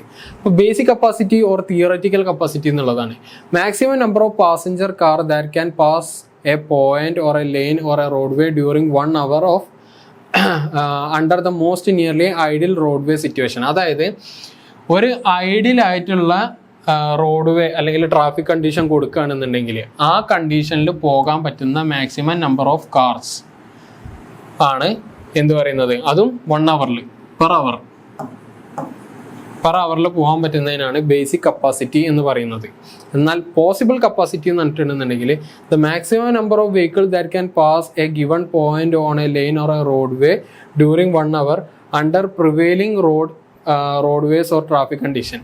ഇത് എന്ന് പറഞ്ഞിട്ടുണ്ടെന്നുണ്ടെങ്കിൽ ഐഡിയൽ കണ്ടീഷനിലാവുമ്പോഴാണ് എത്രത്തോളം എന്നുള്ളത്. Prevailing roadway or traffic condition എന്നാണ് ഇവിടെ പറഞ്ഞിട്ടുള്ളത്. അതായത് റിയൽ ലൈഫിൽ അല്ലെങ്കിൽ അവിടുത്തെ ആ ഒരു സ്പെസിഫിക് ആയിട്ട് ഇപ്പോൾ ഏതൊരു റോഡാണെന്നുണ്ടെങ്കിൽ ആ റോഡിന് ഒരു പീക്ക് സർജ് ടൈം ഉണ്ടാവും, അല്ലാത്തൊരു ടൈം ഉണ്ടാവും. ഫ്രീ ആയിട്ടുള്ള സമയത്ത് ഇപ്പോൾ ഒരു 2 മണി, പുലർച്ചെ ഒരു 2 മണി 3 മണിയൊക്കെ ആണെന്നുണ്ടെങ്കിൽ ട്രാഫിക് കൺജഷൻസ് വളരെ കുറവാകും. അങ്ങനത്തെ ഒരു ഐഡിയൽ റോഡ്വേ സിറ്റുവേഷൻ കിട്ടിയിട്ടുണ്ടെന്നുണ്ടെങ്കിൽ മാക്സിമം നമ്പർ എത്ര പോകും എന്നുള്ളത്. പ്രിവെയിലിംഗ് റോഡ്വേ ട്രാഫിക് കണ്ടീഷൻ എന്ന് പറഞ്ഞിട്ടുണ്ടെന്നുണ്ടെങ്കിൽ എങ്ങനെയാണോ സാധാരണഗതിയിൽ ആ റോഡിലുള്ള തിരക്ക് ഉണ്ടാവുക, സാധാരണ വർക്കിംഗ് അവേഴ്സിൽ ഉണ്ടാകുന്ന തിരക്കുകൾ എങ്ങനെയാണെന്നുണ്ടെങ്കിൽ അല്ലെങ്കിൽ ട്രാഫിക് കണ്ടീഷൻ എങ്ങനെയാണെന്ന് വെച്ചാൽ ആ അവസ്ഥയിൽ എത്രത്തോളം നമ്പർ ഓഫ് വെഹിക്കിൾസ് പോകും എന്നുള്ളതാണ് ചോദിക്കുന്നത്. അതിൽ ഇതിൽ സ്പെസിഫിക് ആയിട്ട് തന്നെ പറഞ്ഞിട്ടുണ്ട്, ഇൻ വേഴ്സ്റ്റ് കേസ് നമ്മൾ ട്രാഫിക് കൺജഷൻസ് പോസിബിൾ കപ്പാസിറ്റി എന്ന് പറയുന്നത് 0 എത്തും എന്ന് പറഞ്ഞിട്ടുണ്ടെന്നുണ്ടെങ്കിൽ ഒരു ബ്ലോക്ക് വന്നിട്ടുണ്ടെന്നുണ്ടെങ്കിൽ 0 ആണ്, പിന്നെ അങ്ങോട്ട് വണ്ടികൾ പോകുന്നില്ല. പിന്നെ വരുന്നത് പ്രാക്ടിക്കൽ കപ്പാസിറ്റിയാണ്. The maximum number of vehicle that can pass a given point on a line or a roadway during 1 hour without the traffic density being so great as to cause unreasonable delay. Practical എന്ന് പറഞ്ഞിട്ടുണ്ടെന്നുണ്ടെങ്കിൽ ഇതിലിപ്പോൾ നിങ്ങൾക്കിപ്പോൾ വായിക്കുമ്പോൾ തന്നെ മനസ്സിലായിട്ടുണ്ടോ, ഫസ്റ്റത്തെ എല്ലാ ഒരു sentence എന്ന് പറഞ്ഞിട്ടുണ്ടെന്നുണ്ടെങ്കിൽ എക്സാക്ട്ലി ഐഡൻറ്റിക്കലാണ്. അവിടെ വരുന്ന വ്യത്യാസം എന്ന് പറയുന്നത് ഇതിലുള്ള കണ്ടീഷൻസ് ആണ്. ആദ്യം വരുന്നത് ideal roadway, ideal condition, traffic കണ്ടീഷനൊക്കെ വരുന്നത്. പിന്നെ ഉള്ളത് കറൻറ്റ് പ്രിവെയിലിംഗ് ആയിട്ടുള്ള കണ്ടീഷൻ വരുന്നത്. ഇവിടെ എന്താണ്, without A traffic density being so great as it causes delay ഇല്ലാത്ത പക്ഷം, അല്ലെങ്കിൽ അങ്ങനത്തെ ഒരു റെസ്ട്രിക്ഷൻ ഒന്നും ഇല്ലാത്ത പക്ഷം എങ്ങനെയാണ് ഇതിൻ്റെ മാക്സിമം നമ്പർ ഓഫ് ഇത് എന്നുള്ളതാണ് ചോദിക്കുന്നത്. അപ്പോൾ അത്രയാണ് ഇത് 3ൻ്റെയും ഡെഫിനിഷനായിട്ട് നമുക്ക് പറയാനുള്ളത്. പിന്നെ ആപ്ലിക്കേഷൻ ഓഫ് കപ്പാസിറ്റി അതാണ് ഇതിൻ്റെ യൂസസ് എവിടേക്കാണ് വരുന്നത് എന്നുള്ളത് കപ്പാസിറ്റീനെ കുറിച്ചിട്ട്. ഫസ്റ്റത്തെ കപ്പാസിറ്റിൻ്റെ യൂസസ് എന്ന് പറയുന്നത്, design of a highway facility is possible only when capacity is related to the projected requirement of the tap. അതായത് ഒരു ഹൈവേ ഫെസിലിറ്റി നമുക്ക് ഡിസൈൻ ചെയ്യണമെന്നുണ്ടെങ്കിൽ എത്രത്തോളം കപ്പാസിറ്റി അവിടെ ഉണ്ട്, അല്ലെങ്കിൽ എന്തൊക്കെയാണ് അവിടുത്തെ ട്രാഫിക് കണ്ടീഷൻ എന്നുള്ളതിന് വെച്ചിട്ട് വേണം നമുക്ക് എന്ത് ചെയ്യാൻ, ഹൈവേ ഫെസിലിറ്റി നമുക്ക് ഡിസൈൻ ചെയ്യാൻ. ഇപ്പോൾ സാധാരണഗതിയിൽ ഒരു നല്ലൊരു ഏരിയ നമുക്ക് തന്നു. ഇപ്പോൾ വൈറ്റില ഒരു എക്സാമ്പിളായിട്ട് എടുക്കുകയാണെന്നുണ്ടെങ്കിൽ, വൈറ്റില അല്ലെങ്കിൽ എടപ്പള്ളി എന്ന് പറഞ്ഞിട്ടുണ്ടെന്നുണ്ടെങ്കിൽ വൺ ഓഫ് ദ ബിസിയസ്റ്റ് ആയിട്ടുള്ള ഇൻ്റർസെക്ഷൻസ് ആണ്, നല്ല റോഡുകളാണ് വരുന്നത്. NH 66 ഏകദേശം എല്ലാ 2 ഹൈവേയും കൂടി ക്രോസ് ചെയ്യുന്ന ഒരു പോയിന്റും കൂടിയാണ്. പോരാത്തതിന് ബിസി ആയിട്ടുള്ള ഒരു ഇതൊക്കെ ഉള്ളൊരു ഏരിയ ആണ്. അതേപോലത്തെ പല ഇൻ്റർസെക്ഷൻസും ഉണ്ടാവും. എങ്ങനെ, ഏകദേശം സ്പേസും ഡിസൈനൊക്കെ ഒരേപോലെയാവും. പക്ഷേ അവിടെ വരുന്ന ട്രാഫിക് എന്ന് പറയുന്നത് കുറച്ചധികം കോംപ്ലിക്കേറ്റഡ് ആവും. സ്പേസ് ഉണ്ടെങ്കിൽ പോലും ട്രാഫിക് ഇല്ലാത്ത ഓപ്പൺ ആയിട്ടുള്ള ഇൻ്റർസെക്ഷൻസ് ഒക്കെ ഉണ്ടാവും. പക്ഷെ ട്രാഫിക് കൂടിയിട്ടുള്ള, കപ്പാസിറ്റി കൂടിയിട്ടുള്ള ഇൻ്റർസെക്ഷൻസ് ഉണ്ടാവും. അപ്പോൾ ആ കപ്പാസിറ്റി അറിഞ്ഞാൽ മാത്രമേ അതിനനുസരിച്ചിട്ട് നമുക്ക് എന്ത് ചെയ്യാൻ പറ്റുള്ളൂ, റിക്വയർമെൻറ്റ്സ് ഓഫ് ട്രാഫിക് എങ്ങനത്തെ രീതിയിൽ ട്രാഫിക് നമ്മൾ ഡിസൈൻ ചെയ്യണം, എത്ര വണ്ടികൾ എത്ര സമയത്തിൽ പോകണം, ഗ്രീൻ സിഗ്നലിന് എത്ര സമയം വേണം, അങ്ങനെയുള്ള കുറേ സാധനങ്ങൾ നമുക്ക് അത് വെച്ചിട്ട് കാൽക്കുലേറ്റ് ചെയ്യാൻ പറ്റും. പിന്നെ ഹൈവേ ടൈപ്പ്, ഏത് ഇതിലുള്ള ഹൈവേ ആണ് നമുക്ക് ക്രിയേറ്റ് ചെയ്യേണ്ടത് എന്നുള്ളതിനെ കൂടി കപ്പാസിറ്റി കൊണ്ട് ഇതാക്കാൻ പറ്റും. നമ്പർ ഓഫ് ലൈൻസ്, സ്വാഭാവികമായിട്ട് അറിയാലോ, കപ്പാസിറ്റി കൂടിയിട്ടുണ്ടെന്നുണ്ടെങ്കിൽ നമ്പർ ഓഫ് ലൈൻസ് കൂടണം, എന്നാൽ മാത്രമേ അത്രയും വണ്ടികളെ അക്കോമഡേറ്റ് ചെയ്യാൻ നമുക്ക് പറ്റുള്ളൂ. വിഡ്ത്ത് ഓഫ് ദ ലൈൻ എന്ന് പറഞ്ഞിട്ടുണ്ടെന്നുണ്ടെങ്കിൽ നോർമൽ കണ്ടീഷനിൽ 3.5 ഉള്ളത് ചിലപ്പോൾ നമുക്ക് എക്സ്റ്റെൻഡ് ചെയ്യേണ്ടി വരും. വിഡ്ത്ത് ഓഫ് ദ ലൈന് ഒരു പരിധിയിലപ്പുറം എക്സ്റ്റെൻഡ് ആയിട്ടുണ്ടെന്നുണ്ടെങ്കിൽ അത് ലെവൽ മാറും. NH എന്നുള്ള SH ആവും, SH എന്നുള്ള NH ആവും, അങ്ങനെയൊക്കെ മാറാറുണ്ട്. കുറേ കണ്ടീഷൻസ് ഉണ്ട് സാറ്റിസ്ഫൈ ആണെന്നുണ്ടെങ്കിൽ. ഡീറ്റെയിൽഡ് ആയിട്ട് പോകുന്നില്ല, ഇങ്ങനെ പറയും. ഇന്റർസെക്ഷൻസ് ആൻഡ് വീവിങ് സെക്ഷൻസ്, അതായത് എത്രത്തോളം ഇന്റർസെക്ഷൻസ് അവിടെ കൊടുക്കണം, അല്ലെങ്കിൽ എങ്ങനത്തെ ടൈപ്പുള്ള ഇന്റർസെക്ഷൻ ആണ്. അതാണ് ഞാൻ ഇപ്പോൾ നേരത്തെ പറഞ്ഞ എടപ്പള്ളിൻ്റെ ഒരു എക്സാമ്പിൾ. അങ്ങനെയൊക്കെയാണ് ഡിസൈനുകളൊക്കെ ഇങ്ങനെയാണ് ഇതാക്കുന്നത്. പിന്നെ രണ്ടാമത്തെ പോയിന്റ് യൂസ് എന്ന് പറയുന്നത്, in transportation planning studies the present traffic volume can be compared with the capacity of the existing highway network to find the advocacy or deficiency. അതായത് ഈ കപ്പാസിറ്റി ഒക്കെ വെച്ചിട്ട് നമുക്ക് ഏകദേശം മനസ്സിലാവും എത്രത്തോളം വണ്ടികൾ പോകുന്നുണ്ട്, വരുന്നുണ്ട്, അല്ലെങ്കിൽ എത്ര വണ്ടികൾ അവിടെ ഉണ്ട് എന്നുള്ളതൊക്കെ. അപ്പോൾ ആ ഒരു സാധനം വെച്ചിട്ട് ട്രാൻസ്പോർട്ടേഷൻ പ്ലാനിങ് സ്റ്റഡീസ്, ഈ പ്രസൻറ്റ് വോളിയത്തിൻ്റെ ഡാറ്റാസ് നമുക്ക് കിട്ടുമല്ലോ, ആ കിട്ടിയ ഡാറ്റാസ് നമ്മൾ എന്ത് ചെയ്യും, കമ്പയർ ചെയ്യും. ഏതിനായിട്ട്? ഇപ്പോൾ എക്സിസ്റ്റിംഗ് ആയിട്ടുള്ള സിറ്റുവേഷനിൽ തന്നെ ഇൻ്റർസെക്ഷൻസ് ആണെന്നുണ്ടെങ്കിലും ബാക്കി റോഡാണെന്നുണ്ടെങ്കിലും അതിനൊക്കെ വെച്ചിട്ടുള്ള ട്രാഫിക്കുമായിട്ട് നമ്മൾ കോറിലേറ്റ് ചെയ്തിട്ട് നമ്മൾ എന്ത് ചെയ്യും, കമ്പയർ ചെയ്യും. ആ കമ്പയർ ചെയ്ത് വെച്ചിട്ടാണ് നമ്മൾ എന്ത് ഫൈനലൈസ് ചെയ്യുക, അവിടെ ഉള്ള റോഡിൻ്റെ വിഡ്ത്തോ അല്ലെങ്കിൽ ട്രാഫിക് കണ്ടീഷൻ അഡ്വക്കേറ്റ് ആണോ അതോ ഡെഫിഷ്യൻ്റ് ആണോ എന്നുള്ളത് നമുക്ക് അനലൈസ് ചെയ്യാൻ പറ്റുള്ളൂ. ഈ രണ്ട് കാരണങ്ങൾ നമുക്ക് അനലൈസ് ചെയ്യാനും ഈ ഡാറ്റാസ് സഹായിക്കും.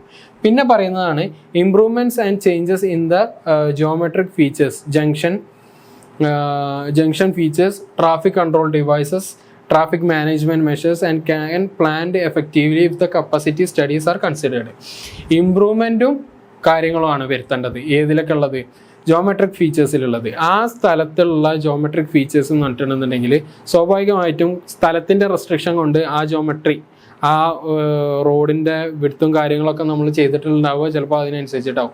അതിൻ്റെ ഇമ്പ്രൂവ്മെൻറ്റിന് വേണ്ടിയിട്ട് ഈ കപ്പാസിറ്റി സ്റ്റഡീസ് നടത്താം. കാരണം കപ്പാസിറ്റി കൂടുതലാണെന്നുള്ളതിൻ്റെ ഏറ്റവും വലിയ ഇൻഡിക്കേഷൻ തരുന്ന ഒരു ഡാറ്റയാണ് ഈ കപ്പാസിറ്റി സ്റ്റഡീസ്.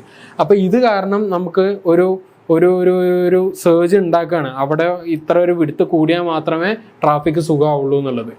അത് പിന്നെ ട്രാഫിക് കൺട്രോളിങ് ഡിവൈസുകൾ, ഏത് തരത്തിലുള്ള ഡിവൈസുകളാണ്, ഏത് തരത്തിലുള്ള ഡിസൈനുകളാണ് വരുത്തേണ്ടത് അതിൽ എന്നുള്ളതൊക്കെ മനസ്സിലാക്കാനും ഇത് സഹായിക്കുന്നുണ്ട്. അത്രയാണ് ആ ക്വസ്റ്റ്യനിൽ പറയുന്നത്. പിന്നെ വരുന്നത് 16ാമത്തെ ക്വസ്റ്റ്യൻ ആണ്. 16B പറയുന്നത് what are the different type of road intersection. ഞാൻ നേരത്തെ പറഞ്ഞത് ഡീറ്റെയിൽഡ് ആയിട്ട് നമുക്ക് നോക്കാമെന്നുള്ളത്. Illustrate with the help of the sketches, അങ്ങനെയാണ് പറഞ്ഞത്. ഇൻ്റർസെക്ഷൻസ് എന്ന് പറഞ്ഞിട്ടുണ്ടെന്നുണ്ടെങ്കിൽ രണ്ടായിട്ടാണ് തിരിച്ചിട്ടുള്ളത്. അതിൽ ഫസ്റ്റ് വരുന്നതാണ് ഇൻ്റർസെക്ഷൻ അറ്റ് ഗ്രേഡും പിന്നെ ഗ്രേഡ് സെപ്പറേറ്റഡ് ഇൻ്റർസെക്ഷനും. എന്താണ് അത് എന്നുള്ളത് നമുക്ക് നോക്കാം. പിന്നെ all road which meet at more or less the same level എന്ന് പറയുന്നതാണ് ഇൻ്റർസെക്ഷൻ. സാധാരണ നമ്മൾ കാണുന്ന ട്രാഫിക് ഐലൻഡ്സ് ഒക്കെ ഇൻ്റർസെക്ഷൻ അറ്റ് ഗ്രേഡ് ആണ്. ഗ്രേഡ് ഡിഫറൻസ് ഇല്ല, എലവേഷൻ ഡിഫറൻസ് ഇല്ല. എലവേഷൻ ഡിഫറൻസ് എന്താണെന്നുള്ളത് കുറച്ചും കൂടി പറഞ്ഞുതരാം ഡീറ്റെയിൽഡ് ആയിട്ട്. അതായത് ഒരേ പ്ലെയിനിലുള്ള ലാൻഡിൽ ക്രോസ് സെക്ഷൻ ഇൻ്റർസെക്ഷൻ വരുമ്പോഴാണ് നമുക്ക് പറയുന്നത് സെക്ഷൻ അറ്റ് ഗ്രേഡ് എന്ന്. ഗ്രേഡ് സെപ്പറേഷൻ ഇൻ്റർസെക്ഷൻ എന്ന് പറഞ്ഞിട്ടുണ്ടെന്നുണ്ടെങ്കിൽ roads are separated by a difference in the level എന്ന് പറഞ്ഞിട്ടുണ്ടെന്നുണ്ടെങ്കിൽ താഴെ കൂടെ റോഡ് പോകും, എന്നാൽ ക്രോസ് ചെയ്തിട്ട് ഇങ്ങനെ ഒരു ഇൻ്റർസെക്ഷൻ പോകും. പക്ഷേ ഇവിടെ രണ്ട് വണ്ടികളും കൂട്ടിമുട്ട് അല്ലെങ്കിൽ കണ്ടുമുട്ടുക ഒന്നുമില്ല. ഇത് ഓവർപാസ് ആണ്, ഇത് അണ്ടർപാസ് ആണ്. മനസ്സിലായില്ലേ? അങ്ങനെയുള്ള ഡിഫറൻസ് വരുന്നതിനാണ്, ആ ലെവൽ ഡിഫറൻസ് ആണ് മനസ്സിലായത്. ഇപ്പോൾ ദുബായ് അല്ലെങ്കിൽ നമ്മൾ ചെന്നൈയിലൊക്കെ പോയിട്ടുണ്ടെന്നുണ്ടെങ്കിൽ അങ്ങനത്തെ ലെവൽ ഡിഫറൻസ് ഉള്ള കുറേ ഇൻ്റർസെക്ഷൻസ് ഒക്കെ കാണാൻ പറ്റും. ഒരു ഫ്ലൈ ഓവറിൻ്റെ മേലെ കൂടെ വേറെ ഫ്ലൈ ഓവർ പോകുന്നുണ്ടാവും, അതിൻ്റെ താഴെ കൂടെ പോകുന്നുണ്ടാവും, സബ്ബായിട്ട് പോകുന്നുണ്ടാവും. അങ്ങനെയുള്ള സാധനങ്ങളൊക്കെയാണ് ഗ്രേഡ് സെപ്പറേഷൻ ഇൻ്റർസെക്ഷൻസ് എന്ന് പറയുന്നത്. അതിൽ ഇൻ്റർസെക്ഷൻ ആയിട്ട് ഗ്രേഡ് എന്ന് പറഞ്ഞിട്ടുണ്ടെന്നുണ്ടെങ്കിൽ 4 തരത്തിലാണ് പറയുന്നത്. അൺചാനലൈസ്ഡ് ഉണ്ട്, ചാനലൈസ്ഡ് ഉണ്ട്, റോട്ടറി ഉണ്ട്, സിഗ്നലൈസ്ഡ് ഉണ്ട്. പിന്നെ ഇതിൽ വരുന്നത് ഏതൊക്കെയാണെന്ന് വെച്ചിട്ടുണ്ടെന്നുണ്ടെങ്കിൽ പറഞ്ഞ മാതിരി തന്നെ ഫ്ലൈ ഓവേഴ്സ് ഉണ്ട്, ഓവർപാസ് ഉണ്ട്, അണ്ടർപാസ് ഉണ്ട്. പിന്നെ അതിന് അനുബന്ധമായിട്ട് പെട്ട കുറച്ച് സ്ട്രക്ചേഴ്സ് ഉണ്ടാക്കും നമ്മളതിൽ നോക്കുന്നുണ്ട്. ഇതിൽ നമുക്ക് ഡീറ്റെയിൽഡ് ആയിട്ട് നോക്കുകയാണെന്നുണ്ടെങ്കിൽ അൺചാനലൈസ്ഡ് ഇന്റർസെക്ഷൻസ് ആണ് നമ്മൾ നോക്കാൻ പോകുന്നത്. അൺചാനലൈസ്ഡ് എന്ന് പറഞ്ഞാൽ entire intersection area is paved and there is no restriction to the vehicle to use any part of the intersection area.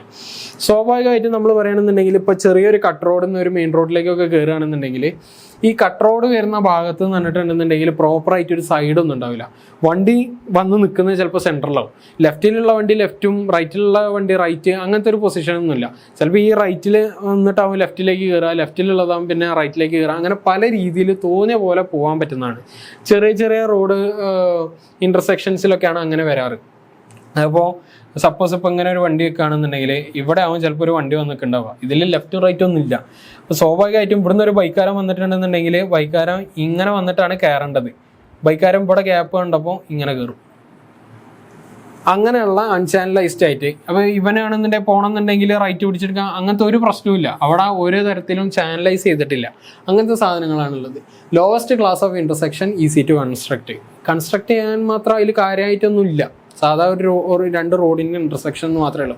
Extra അവിടെ വരുന്ന ട്രാഫിക് കപ്പാസിറ്റീനെ അല്ലെങ്കിൽ ട്രാഫിക് വോളിയത്തിനെ അക്കോമഡേറ്റ് ചെയ്യാവുന്ന രീതിയിൽ അല്ലെങ്കിൽ കൺട്രോൾ ചെയ്യാവുന്ന രീതിയിൽ യാതൊരു വിധത്തിലുള്ള ഒരു സ്ട്രക്ചേഴ്സും അവിടെ കൊടുത്തിട്ടില്ല. അതാണ് അവിടെ ഉള്ളത്. ലോവസ്റ്റ് ക്ലാസ് ഓഫ് ഇൻ്റർസെക്ഷൻ എന്നാണ് പറയുന്നത്. പിന്നെ പറയുന്നത് the most complex in traffic operation resulting in large number of conflict area, more number of accidents and unless controlled by the police. ഇവിടെയുള്ള പ്രശ്നം എന്ന് പറഞ്ഞിട്ടുണ്ടെന്നുണ്ടെങ്കിൽ ട്രാഫിക് ഓപ്പറേഷൻ്റെ കോംപ്ലക്സിറ്റി കുറച്ചും കൂടി കൂടുതലാണ്. നേരത്തെ പറഞ്ഞ മാതിരി തന്നെ ഏത് വണ്ടി ഏത് ദിശയിൽ പോകണം എന്നുള്ള വണ്ടി ഓടിക്കുന്നവർക്കും വണ്ടിയിലിരിക്കുന്നവർക്കും ആർക്കും അറിയില്ല.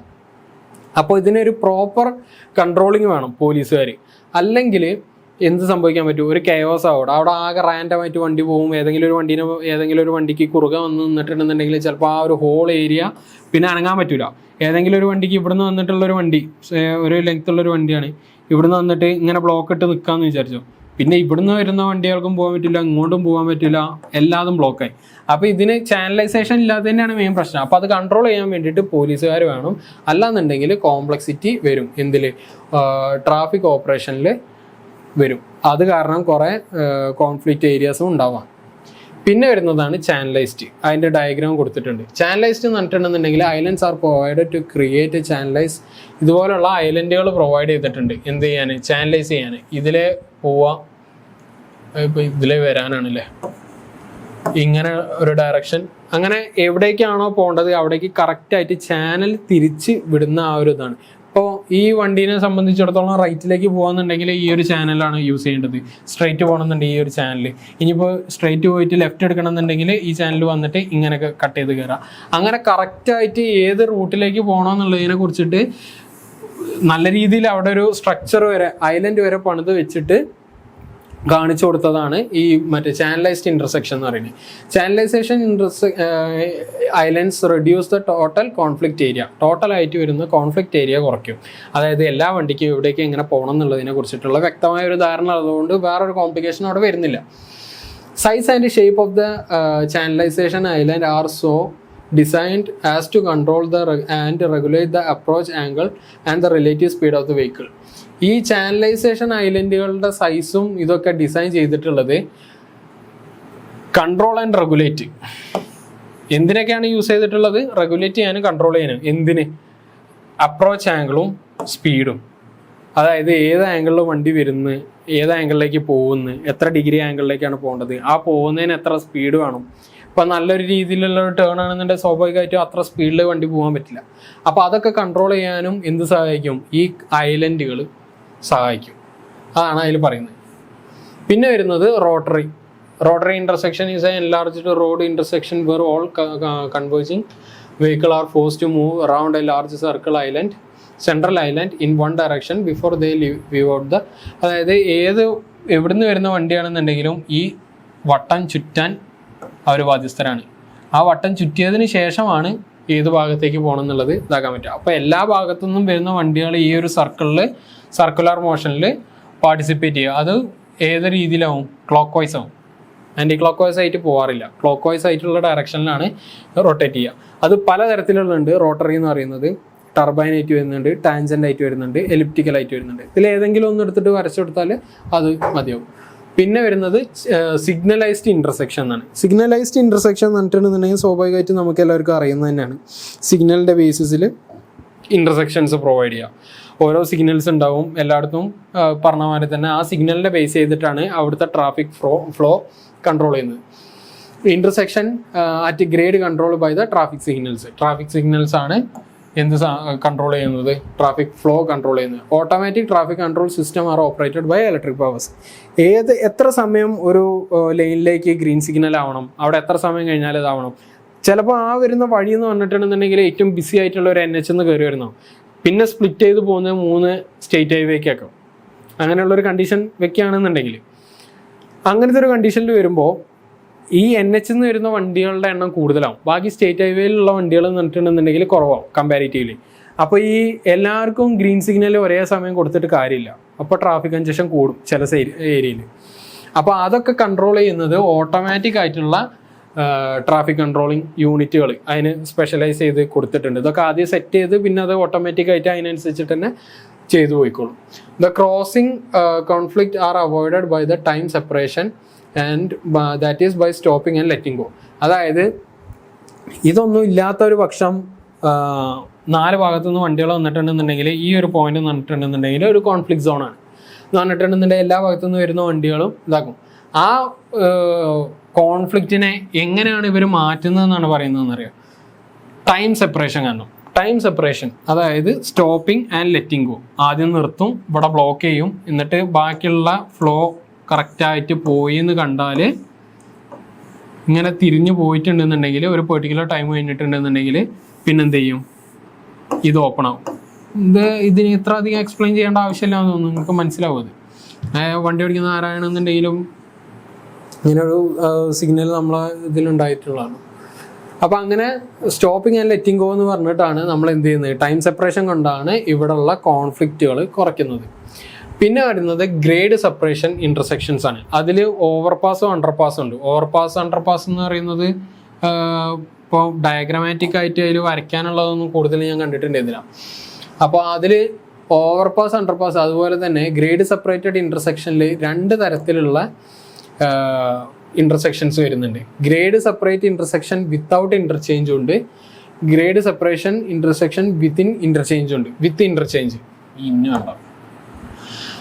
ഈ വിത്ത് ഇൻ്റർചേഞ്ച് എന്ന് പറഞ്ഞിട്ടുണ്ടെന്നുണ്ടെങ്കിൽ ഇപ്പം ഞാൻ നേരത്തെ പറഞ്ഞു വിത്തൗട്ട് ഇൻ്റർചേഞ്ച് എന്ന് പറഞ്ഞിട്ടുണ്ടെന്നുണ്ടെങ്കിൽ എന്താണ് ഇൻ്റർചേഞ്ച് ചെയ്യുന്നത്? ട്രാഫിക്. അതായത് മേലെ കൂടെ പോകുന്ന ട്രാഫിക് താഴെ കൂടെ പോകുന്ന ട്രാഫിക്കായിട്ട് ഇൻ്റർചേഞ്ച് ചെയ്യാനൊരു സ്ട്രക്ചർ ഫെസിലിറ്റേറ്റ് ചെയ്യുക. അത് വിത്തൗട്ട് എന്നാണ്. വിത്തൗട്ട് പറഞ്ഞതാണ് ഓവർപാസും അണ്ടർപാസും. Overpass underpass. കാരണം അത് ഒരു തരത്തിലും അങ്ങനെ കോയിൻസൈഡ് ചെയ്യില്ല. മേലെ കൂടെ പോകുന്നത് മേലെ കൂടെ തന്നെ, താഴെ കൂടെ പോകുന്നത് താഴെ കൂടെ തന്നെ പോകും. ചില സ്ഥലങ്ങളിൽ വിത്ത് ഇൻ്റർചേഞ്ച് ഉണ്ടാവും. അതായത് ഒരു ലെവലിൽ നിന്ന് വേറൊരു ലെവലിലേക്ക് ചിലപ്പോൾ ഇങ്ങനത്തെ ഒരു ഡൈവേർഷൻ കൊടുത്തിട്ടുണ്ടാവും. ഇങ്ങനെയാണ് റോഡ് പോകുന്നുണ്ടാവുക. ഇത് മേലെ കൂടെ പോകുന്ന റോഡാണെന്നുണ്ടെങ്കിൽ ഇത് താഴെ കൂടെ പോകുന്ന റോഡാണ്. ഈ താഴെ കൂടെ പോണ റോഡിലേക്ക് ജോയിൻ ചെയ്യാൻ വേണ്ടിയിട്ട് ഇങ്ങനെ എടുത്ത് കൊടുത്തിട്ടുണ്ടാവും. ഇതിങ്ങനെ ഇറക്കി മേലെ നിന്നുള്ളത് ഇങ്ങനെ ഇറക്കി കൊണ്ടുവരികയാണ് ചെയ്യുക ഇതിലേക്ക്. അത് ചിലപ്പോൾ ഈ വഴിയിലും ഉണ്ടാവും. ഇതില്ലാത്ത ഓവർപാസും അണ്ടർപാസും ഉണ്ട്. മനസ്സിലായില്ലേ? അപ്പോൾ അങ്ങനെയാണ് ഇതിനെ വേർതിരിക്കുന്നത്. അതിൽ interchange facilitate for movement of the traffic between road at a different level എന്ന് പറയുന്നതാണ് എന്ന് പറയുന്നത് ഇൻ്റർചേഞ്ച് ഉള്ളത്. വിത്തൗട്ട് ഇൻ്റർചേഞ്ച് എന്ന് പറഞ്ഞിട്ടുണ്ടെന്നുണ്ടെങ്കിൽ over bridge or underpass traffic അത് ഒരു തരത്തിലും കൂട്ടിവിട്ടില്ല. രണ്ടും 2 വഴിയാണ്. അങ്ങനെയാണ് അത് പറയുന്നത്. അതിൽ ഇൻ്റർചേഞ്ചിങ് റാംസുകൾ കൊടുക്കുന്നുണ്ട്. സെമി ഡയറക്റ്റ്, ഡയറക്റ്റ് ആയിട്ടുള്ള കുറേ സാധനങ്ങൾ വരുന്നുണ്ട്. അതിൽ ഞാൻ ഇപ്പോൾ നേരത്തെ പറഞ്ഞ പോലെ തന്നെയാണ് ഇങ്ങനെ വരുന്ന, കണ്ടില്ലേ, ഒരു ഓൺ ഗോയിങ് ട്രാഫിക് ഇങ്ങനെ വരുന്നത്. ഇവിടെ ഒരു ബ്രിഡ്ജാണ് ഈ സാധനം കാണിച്ചിട്ടുള്ളത്. ഇത് മേലെ കൂടെ പോകുന്നതാണ്. അപ്പം മേലെ കൂടെ പോകുന്നതിനെ താഴെ കൂടെ ഉള്ള കണക്ട് ചെയ്യുന്നതാണ്. Diverging to the right, merging from the right side. Right ട്രാഫിക്കാണ്. ഇതിൻ്റെ റൈറ്റ് സൈഡ് കൂടെ പോകുന്ന ട്രാഫിക്കിലേക്ക് ഇതാക്കാൻ. പിന്നെ സെമി ഡയറക്റ്റ് എന്നാണ് പറഞ്ഞിട്ടുള്ളത്. Diverging to the left and merging to. ഇപ്പോൾ ഈ ഒരു ലെഫ്റ്റ് കൂടെ എടുത്തിട്ടാണ് റൈറ്റിലേക്ക് ആക്കുന്നത്. അതൊക്കെ ഓരോ ട്രാഫിക് കണ്ടീഷൻ, പല സ്ഥലങ്ങളിലുള്ള ട്രാഫിക് കണ്ടീഷൻ. ഇന്ത്യയിലൊന്നും ചിലപ്പോൾ ഇത് കാണാൻ പറ്റിയിട്ടില്ല എന്നുണ്ടെങ്കിൽ വേറെ സ്ഥലങ്ങളിലൊക്കെ ഉള്ളതാണ്. പിന്നെ വരുന്നതാണ് എന്ത്, ഇൻഡയറക്റ്റ് ആയിട്ട് കയറുന്നത്. ഇങ്ങനെ ഡയറക്റ്റ് ആയിട്ട് പോകുന്നതിന് പകരം ഇൻഡയറക്റ്റ് ആയിട്ട് കയറുന്നത്. Diverging to the left and merging from the left side. Left കൂടെ കയറിയിട്ട് ലെഫ്റ്റ് സൈഡിലേക്ക് കയറുന്നതാണ്. ഇത് ഇങ്ങനെ വന്നിട്ട് ഇപ്പുറത്തേക്ക് ചാടണമെന്നാണ് അവർ പറയുന്നത്. അത് ഇൻഡയറക്റ്റ് ആയിട്ടുള്ളതാണ്. കുറച്ച് കോംപ്ലിക്കേറ്റഡ്, വലിയ ഇതൊന്നും വരില്ല, സിമ്പിളായിട്ടുള്ള സാധനമാണ്. കോംപ്ലിക്കേഷനും കാര്യങ്ങളൊന്നും അധികം വരില്ല. പക്ഷെ എന്ത് പറ്റും, ഡിസ്റ്റൻസ് കൂടുതലാണ്. പിന്നെ വരുന്നതാണ് ട്രംപറ്റ് എന്ന് പറയുന്നത്. ട്രംപറ്റ് എന്ന് പറഞ്ഞിട്ടുണ്ടെന്നുണ്ടെങ്കിൽ ഇങ്ങനെ ഒരു റോഡ് വന്നിട്ട് എൻഡ് ചെയ്യുന്നൊരു അവസ്ഥയാണെന്നുണ്ടെങ്കിൽ ഇങ്ങനെ ഒരു ഇത് പോകുന്നുണ്ട്. പക്ക ഇങ്ങനെ ഒരു ജംഗ്ഷൻ കൊടുക്കുന്നതിന് പകരം ഇവർ എന്ത് ചെയ്യുമെന്ന് വെച്ചിട്ടുണ്ടെന്നുണ്ടെങ്കിൽ ഇവിടെ ഒരു ഓവർപാസ് കൊടുക്കും. ഇത് ഈ റോഡിൻ്റെ മേലെ കൂടെ കേട്ടോ പോവാ. ഞാൻ ഒന്നുകൂടി പറയും.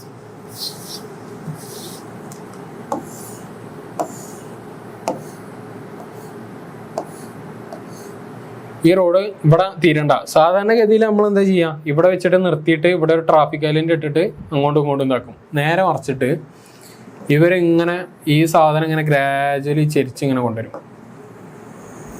ഇങ്ങനെ ആക്കി കൊണ്ടുവരും. അപ്പോൾ ഈ റോഡ് എന്ന് പറഞ്ഞിട്ടുണ്ടെന്നുണ്ടെങ്കിൽ ഇങ്ങനെ വളഞ്ഞിട്ട് ഈ ഇതിലേക്ക് എത്താൻ പറ്റും. ഇങ്ങനെ പോകുന്ന വണ്ടിയൊക്കെ നേരെ ഈ റൂട്ട് പിടിച്ചിട്ട് ഇങ്ങോട്ട് പോവാം. അങ്ങനത്തെ സാധനങ്ങളാണ് ട്രംപറ്റ് എന്ന് പറയുന്നത്. അതെന്താണെന്നുള്ളത് വൺ ഹൈവേ ടെർമിനേറ്റ്സ്. ഞാൻ പറഞ്ഞില്ലേ, ഈ ഒരു ഹൈവേ അവിടെ വന്നിട്ട് നിൽക്കുകയെന്ന് അറ്റ് അനദർ ഹൈവേ, വേറൊരു ഹൈവേയിലേക്ക് വന്ന് കയറുമ്പോഴാണ് ഇങ്ങനെ വരിക. ഇത് അടിയിൽ കൂടെ പോകാൻ കേട്ടോ ഈ റോഡ്. ഇത് മേലെ കൂടെ വന്നിട്ട് ഇങ്ങനെ കൊടുക്കും. മനസ്സിലായില്ലേ? ഇങ്ങോട്ട് വരാനുള്ള വണ്ടികൾക്കും പോകാനുള്ള വണ്ടികൾക്കുള്ള ഡിഫറെൻ്റ് ആയിട്ടുള്ളതാണ്. രണ്ട് രീതിയിലായി കാണിച്ചിട്ടുണ്ട്. അത് വരച്ചിട്ടുണ്ടെന്നുണ്ടെങ്കിൽ ഇതാകും. ഇത്രയാണ് നമുക്ക് തേർഡ് മൊഡ്യൂളിൽ പറയാനുണ്ടായിരുന്നത്. അപ്പോൾ ഇതിലുള്ള മാർക്ക് ഡിസ്ട്രിബ്യൂഷനും കാര്യങ്ങളും ക്വസ്റ്റ്യൻസ് ഒക്കെ എങ്ങനെയാണ് പറഞ്ഞതെന്നുള്ളത് മനസ്സിലായെന്ന് വിചാരിക്കുന്നു. എപ്പോഴും ഞാൻ നേരത്തെ പറഞ്ഞ പോലെ തന്നെ മാർക്കിൻ്റെ ഡിവിഷൻ എത്രയാണെന്നുള്ളതൊന്നും മനസ്സിലാക്കിയെടുക്കണം. നമ്മൾ പ്രീവിയസ് ഇയർ ഒക്കെ ചെയ്യുമ്പോൾ തന്നെ നമുക്ക് അതിൻ്റെ ആൻസർ കീ ഒക്കെ ചെക്ക് ചെയ്യുമ്പോൾ മനസ്സിലാവും. അതിനെ വെച്ചിട്ട് മാത്രം ചെയ്താൽ മതി. ഇപ്പോൾ നമ്മളിപ്പോൾ മുമ്പ് പറഞ്ഞത് ഇതിനിപ്പോൾ പറഞ്ഞിട്ടുണ്ടെന്നുണ്ടെങ്കിൽ 6 എലമെൻറ്റ്സ് നമ്മൾ വിത്ത് ഡയഗ്രാം ഇതിൽ എക്സ്പ്ലെയിൻ ചെയ്തിട്ടുണ്ട്. അതിൽ ഏകദേശം മാർക്ക് വന്നിട്ടുള്ളത് 6 മാർക്കിൻ്റെയാണ്.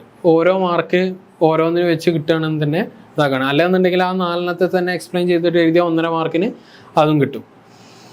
അപ്പോൾ അത്രയാണ് ഇതിൽ കൊടുത്തിട്ടുള്ളത്.